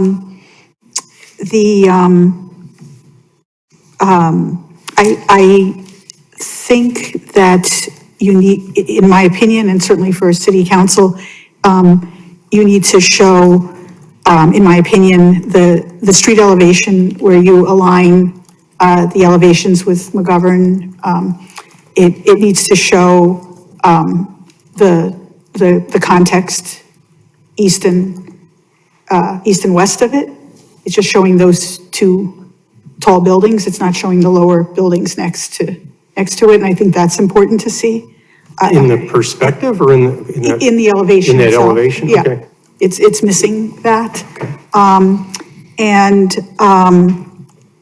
I guess the other thing I do want to make clear that I support more people moving to Highland Park. And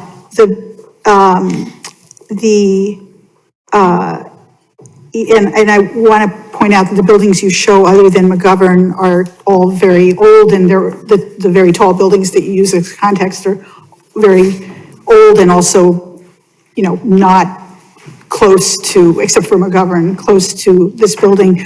The spandrel, I guess the spandrel material that separates the floors, I don't know if you could go to that the elevation or, The rendering probably shows it. yeah, there you go. I'm just going to offer that I think that it is emphasizing, you know, it's a little bit working at cross purposes because it's emphasizing the verticality of this building where it, you know, that's going to be an issue, I think, for some people, is just how tall the building is. And I also think it is, as I said, it's emphasizing the verticalness of this, the height, and the other pieces, I feel like it's giving it a commercial look. Can you go to the rendering? You know, it has kind of a commercial look. So those are my comments. I think if you look at that, it's pretty horizontal, actually. Those bands are pretty powerful, but I'll take a look at that. What was I going to say? Yeah. I was just, in respect, so one other thing I forgot to mention, there is an aspect of the environmental, you know, how sustainable this is. We have not really gone into that. I do want to point out that's my firm's emphasis in a very big way. I was the national AIA co-chair of the 2030 commitment, trying to get all buildings to get to net zero. I was on the National Climate Action and Design Excellence Committee and the Sustainable Leadership Group nationally. We just finished our first passive house on Earth Day last year, and we also have 2 other ones under construction right now. So, I mean, this is something we'll take very seriously as we move forward, but I have not provided any of that at this point. And just to respond to Councilwoman Ross's comment, that the 4 properties we showed, one is an older property, that's the Chase property. The other 3 we showed was McGovern House and the 2 Albion buildings, which have been built in the last 5 years. And Fair enough, but they're not, you know, close to the. well, the Albion building's across the street, basically, it's a block away, not even a block away. I think my, you know, concern is sort of ending up with a wall of 5-story buildings along Central Avenue over time, but. Well, with all due respect, that's what it's zoned. Yeah. It's zoned B45, which allows a 5-story building if the lot's big enough. So the council, when they made the decision to zone this area B45, that's what they were contemplating. This is what, we're giving the council what they asked for. The only thing, difference is that because this lot's too small, that we can't take advantage of the B45 because it's undersized. But if this doesn't happen in 10 years from now, this property gets assembled with Shavitz to the east and all, you're gonna have a 5-story building right there because, as a matter of right, because that's what it's zoned.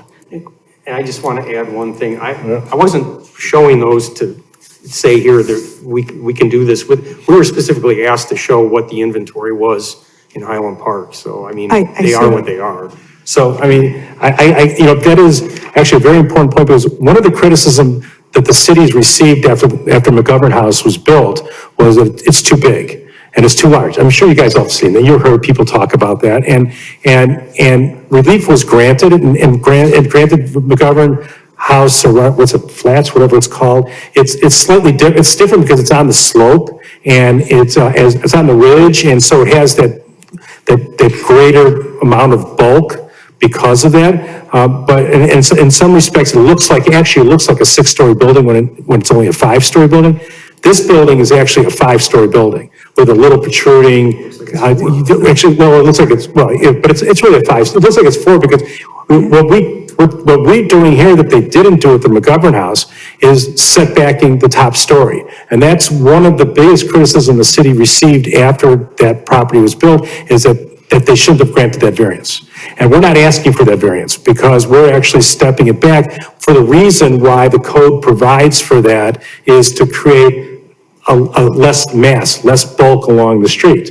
And that's so when you're driving down the street, you're gonna see a 4-story building with a 5th story set back 15 feet. And as this rendering shows, it's really hard to see that 5th story. So this is actually achieving the goal of the zoning code and and the policy behind that to try to lessen the bulk, but still allow for 5 stories. Now, just to continue on, is the public benefit, because we kind of looked at this as a B45 building, and so when we came up with the public benefit, it was commensurate to what we felt were the elevator shaft and the protruding-ish aspects into that they're calling a 6-story, but there is no bulk for that 6-story, so that's how we came up with that. But I would also mention that although this is technically not a public benefit, but it's important to note that we're seeking to replace an old obsolete office building with a new modern condominium building, providing more people to patronize and more customers for our downtown businesses. There will be significantly increase in the amount of property taxes from 11 condos from this 2-story commercial building. Large impact fees we pay to the schools and the park district, which we're all happy for, and will help rejuvenate the downtown area. So, we listened back in November. We came before you, and there was interest in this project. We hope we're providing it for you. Again, the applicant is here tonight. We're the contract purchaser of the property, and we look forward to working with this commission, the Housing Commission, come March, with regard to the affordable aspect of it, and then eventually to the city council. So this is a collaborative effort, and we're trying to provide a product to the city that is consistent with the goal, with the vision for this area, and we believe that's what we're doing. Wonderful. Any more questions from so my only concern here is I'm looking at the layout of the garage, and I'm extremely concerned about the accessibility of spots number 1, number 8, number 19, and number 20. I do not know how, if you are in spot number 1, how you're getting out of there if the garage door isn't open yet, and same with 19, and how you're gonna get in there once the garage door opens. Are you gonna be able to make that kind of turn on the driveway? Yes. May I say something, Madam Chair, on that? Yeah, so we just talked about during Carl's presentation about how the parking lot laid out in terms of the geometrics. But keep in mind, this is enclosed, and so the parking geometrics may technically work, but then it's not contemplated necessarily that there's actually a wall right there. So I just want everyone to understand that the functionality of spaces does need to be considered as well, and so that's just wanted to make that clear. Right. So yes, the spaces may conform with the dimensional requirements of Right. the code, but then there's the question of how can you get in and out and maneuver in Right, this garage. because I understand. So I just wanted to make that distinction. We need all the spaces if we're gonna have that many units. If you have fewer units, you need fewer spaces, and you got a little bit more room. So, if there's a way to show like an auto turn into those odd spaces next time, that'd be great. And then my last concern is, over the handicap space at number 15. And I just want to make sure that that is meeting all of the Illinois state guidelines, because I thought handicap spaces needed to go close to needed to be close to the door. And I don't see that as being very close to the door. It might be in that location just because, it's got a little bit extra room, but, maybe it can be moved down to 12 in the extra room, given that, I don't know, so. Madam Chair, if I may. Yes. We'll make sure our building division staff will take a look at that with regard to conformance with the Illinois Accessibility Code and advise for your next meeting on that. Thank you. All right, any more questions? Okay, do we have any comments from the public at this moment? One Oh, more. sorry, hang on, I'm so Mary. sorry. And I hope it's helpful, since it does have to come to city council, that some of it is, sussed out here. The inclusionary unit, I think you have a living room sort of with, perpendicular to the window that in the living room that's like 12 feet or something? A little larger than that, but yes. 12'6". Something like that. And I just wondered if, I can think of bedrooms that are that width, that if there's a way to pick up any square footage to make it, a more generous unit. I don't know. Thank you. Well, you could just have all three of those floor plans be the same, 2, 3, and 4. Then you'd never be able to pick out the inclusionary unit. Also, I just wanted to, are we just commenting or? Sure, since I didn't have any public comments yet. Oh, okay, well, so the things I brought up, the landscaping, I think if we can work with the parkway, that would be great. The renderings you have that show those nice trees in the parkway, I think make the project look better. The transit-oriented development piece of this, which I don't think we did talk about, I think that's a very reasonable thing to grant here. It's a 4/10 of a mile walk to the train station, let alone the bus routes. The public benefit was one of the reasons I brought up the height. My concern is that against the B44, this relief is nowhere commensurate with the relief you're asking is nowhere commensurate with the benefit. So I'm a little,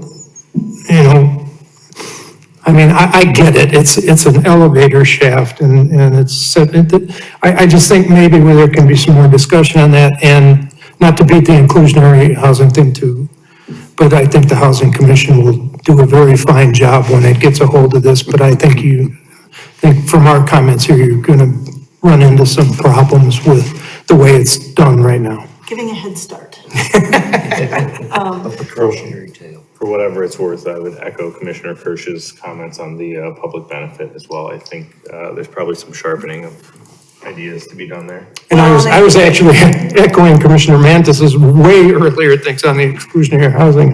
Well, and I think the staff is going to bring us some more ideas at the next meeting that we can kind of poke through. Yeah, we would like to review that. Yeah. Public benefit list with your next meeting. It's a separate item. It's not necessarily associated with this. It's its own item, if you will. Right. So 'Cause I agree. it would inform I new think commissioners. a lot is being asked for, so we want to make sure it works out. All right, any more comments? Any comments from the public? Okay, so, I think what we need is, I don't think we're ready to do findings of fact yet, but perhaps we need to, what's what I'm looking for? Continue. Continue to another meeting, so I don't know what that What I looks would like. ask, Madam Chair, in point of clarification, Yes. I would encourage the commission to direct the applicant to provide additional information, and what information are you looking for from the applicant and or staff? And then, just so we're all clear on that, and then we can kind of figure out, well, how much time would folks need, and then just get the appropriate Right. date for you.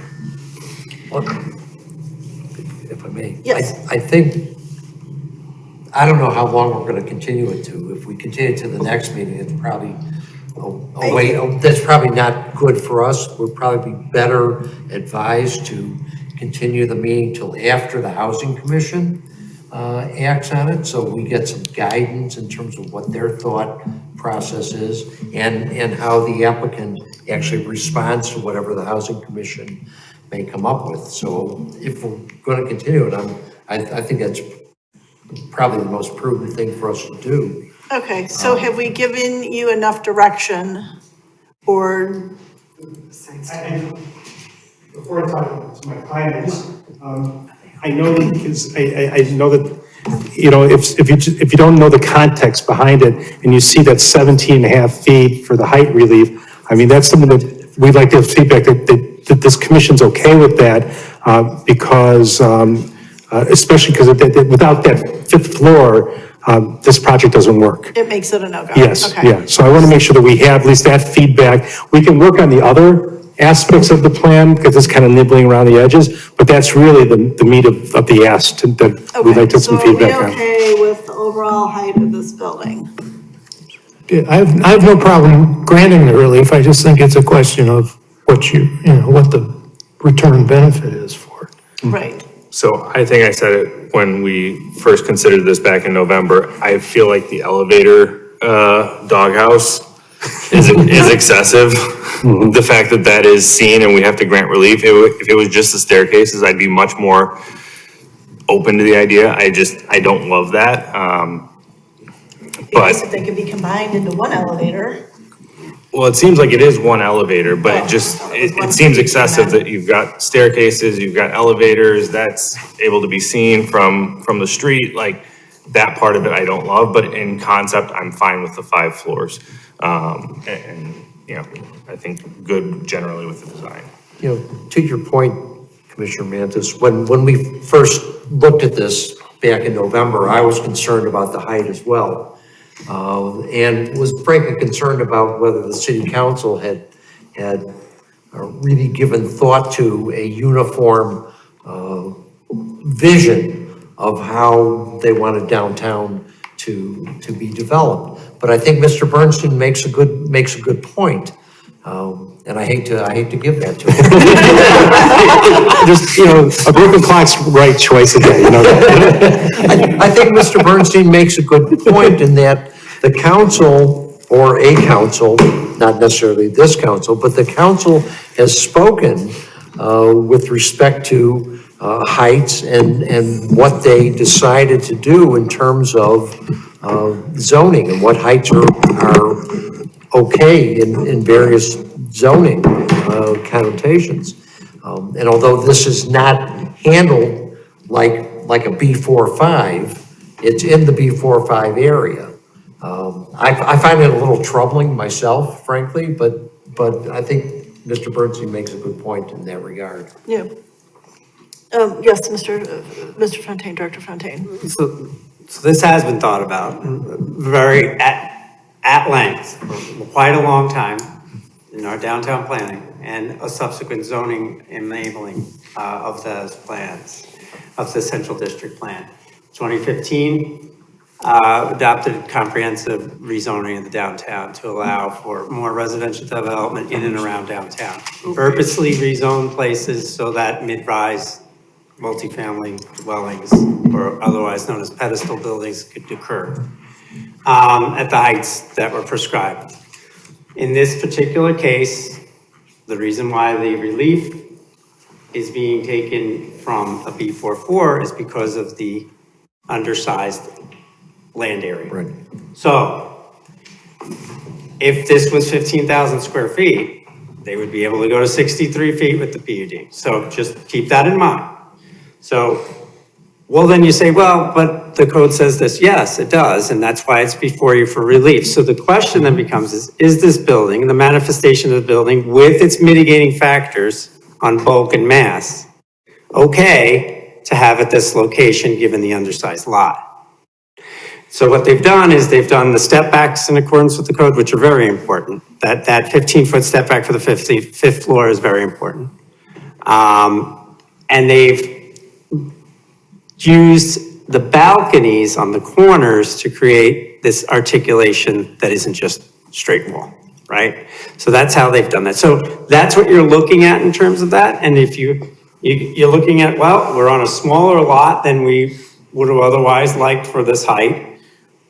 That's going to require relief because we're concerned about small lots and tall buildings, how that's all going to fit on there. So that's really what you need to look at in terms of this. And is this appropriately designed for a small lot, an undersized lot in this particular district? So in terms of 5-story buildings in this area, if they, there is land out there if you assemble it, you could have, as Attorney Bernstein said, a 5-story building out there with a PUD. Not without relief on this particular size, but if you were to assemble additional land, yes. So that's just my input on that, and I just wanted to make the commission aware of that. I want to mention something too, if I may. The conditions are what they are, the zoning's what it is, that city council is,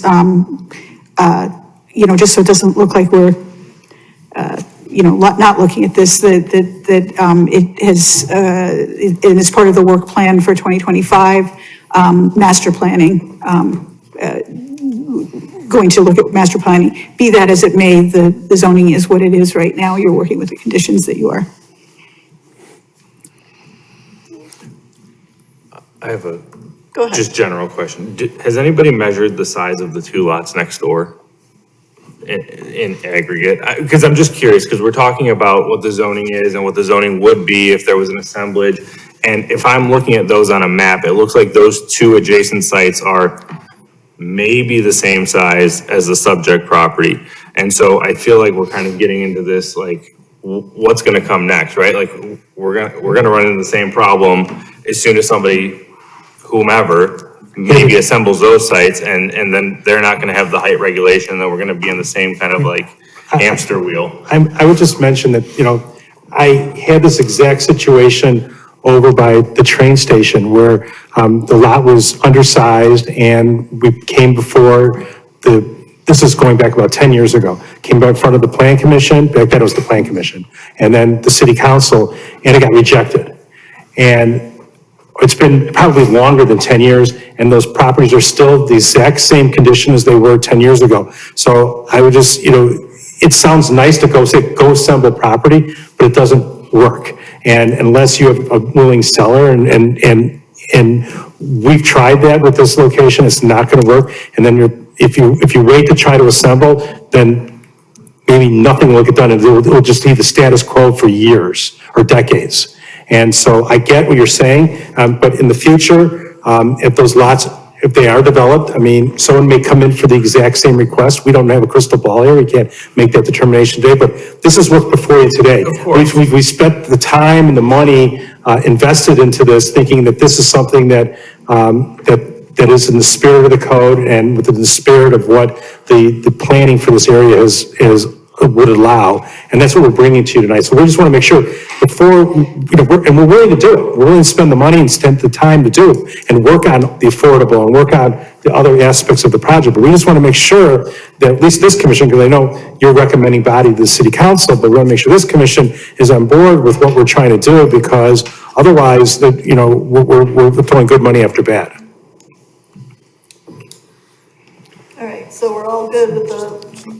One other comment. So the alternative is you wait for someone to assemble the block, like McGovern House did a larger area, and then you get a McGovern House proposal there. Right. I'm just saying that's the No. thing. So the difference will be is whether or not you get maybe two buildings, or maybe that's a larger lot next to it, a little bit bigger, or one.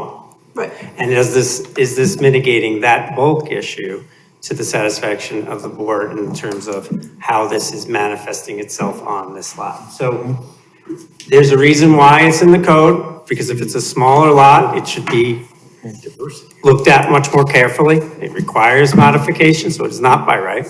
Right. And it doesn't have to be approved, it has to be evaluated by the standards and a decision made. But I just point out that, you could get a 5-story building on this lot, that application. And I would also say that is, Nate brought up a good point, as the architect would, is that, if you have another McGovern house and you have a monolithic building on that location, maybe different architecture, different buildings next to each other would actually look better than just having one large building. That's something to consider, because, one of the things you like to see is diversity of architecture, and I know that it's the knee-jerk reaction, but the complaint that we've heard about McGovern House is just too big. Right. So, March 18th sound okay, good? well, Can I talk to my client? They can the see question the is, do you have enough information to go on, and did you get the information you needed from us?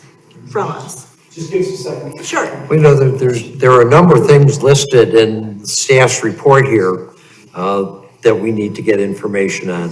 So, for example, What page? the exterior, this is page 32 and 33 of staff's, of the packet, talking about exterior lighting information is needed, screening and location information for mechanical equipment is needed. Well, I think they know that. But I'm just saying, there are a bunch Right. of things that are listed there that the applicant should be aware of. And I suspect they are. And I'd put it to the commission too, if the commission wants that at one of these hearings during the preliminary, or if the commission would be fine with some of those at the final as well. I just want to put that to the commission as well.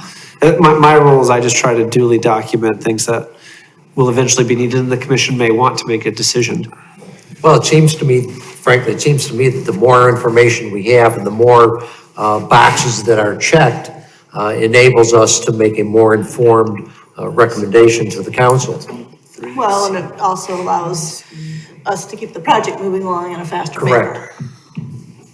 No, we'll definitely provide that. I think I mentioned some of it, but definitely that checklist is very helpful to go through and we'll get all that. We're okay with the March 18th. Okay. Continuous, then we'll get the feedback. We're going to work on the affordable units, so hopefully we'll get some good feedback from the Housing Commission at the first week of March. Well, hopefully we'll have some good things to report and to try to address the questions that were asked tonight. And we'll come back March 18th and try to wrap this up and so we get to council sometime in April. So just, and Commissioner Henry brought it up, that there were questions on packet page 32 and 33 that came from the planning commission, or the planning department, that you would also presumably be answering. That's your job, right? Yes. That's his job.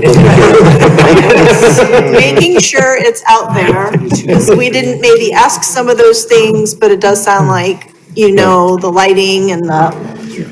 Yeah, and again, this is preliminary. Exactly, We're trying to get the exactly. zoning approved, then we can, come up with the details at that Right. point, we come back for final.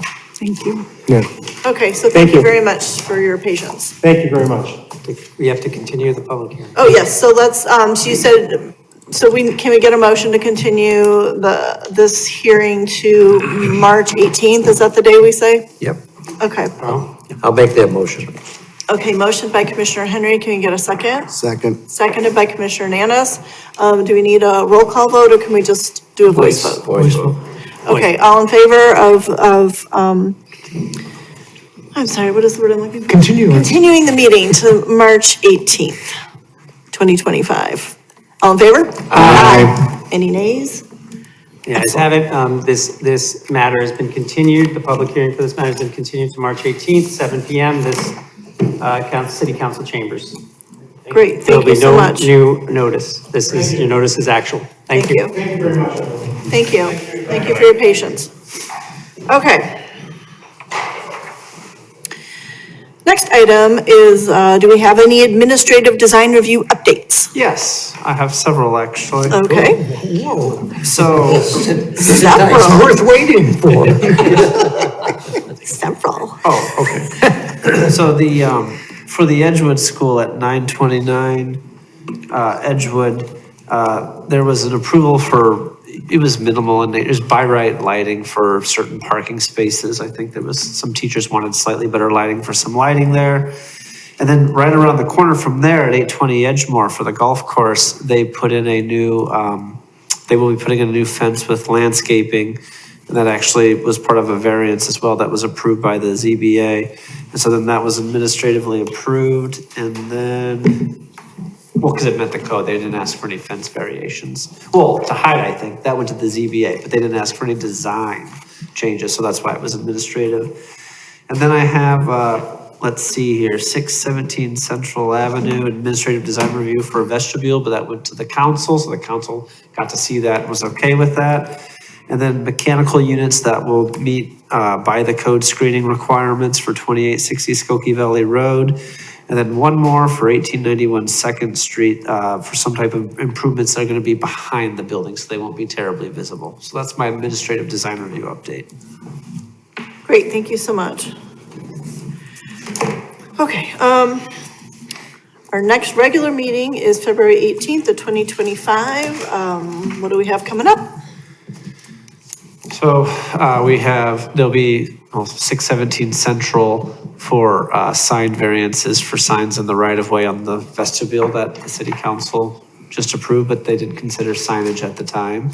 And then we'll bring the public benefit list, as the director said earlier. I think that's all. I hope I'm not forgetting anything. We didn't continue anything today, did we? Well, Yeah, not we to that did. We day. continued the public Oh, that's hearing, 2024-005, the special use permit for Yep. the animal clinic in So the Hospital. findings of fact with conditions will come for that, to that meeting. Another thing to look forward to for the February 18th meeting, Hannah's going to be covering it. So Okay, we'll get a temporary increase in quality. It'll be mail noticed on that certified mail, so notice that. This is your notice. Maybe we need to put a Notice is sign up action. outside. Okay, any case briefings? Yes, Madam Chair, let me take a quick look here from our last meeting. So, ordinance was adopted amending the code regarding impact fees for inclusionary housing units. That was voted by council. As was the ordinance granting a special exception for off-street parking relief for 565 Roger Williams. As well as there was as part of a settlement agreement, an ordinance granted for Northmore for additional poles and netting to prevent golf balls from leaving Northmore and landing on the school district's property and damaging property and such. And so that was part of an enforcement action, and that did not come to you. Under the provisions of our code, there is a separate section where such matters go directly to city council. So that's why it wasn't heard by you or the zoning board. That's fine with us. They're destroying their used golf ball business though. That's why neither this body nor zoning board That's fine. considered it. There was a change in zoning for the public access. I'm not done yet. Yeah. Go ahead. Okay, just Go the folks were There's talking, more. yeah. There's more. There's more, yeah. there's not. So we do have the library, and there was a collection of items for that. As you may recall, the special use for the library, the rezoning for the library, and the campus that is City Hall and Hazel Lot. Yeah. As well as a resolution approving a final plat of subdivision related to these lands. And so those all were approved as well. That got it? That's got it. Wonderful. Thank you. Councilmember. You guys have been Ross. busy. Yes, so it's on my list right here. Okay, the last item, or second to last item is business from the public. There is no public, so thus I am to assume there is no business from the public. So moving on, adjournment. So can we get a motion to adjourn the meeting? So moved. Second. Okay, all in favor? Thank you. No nays.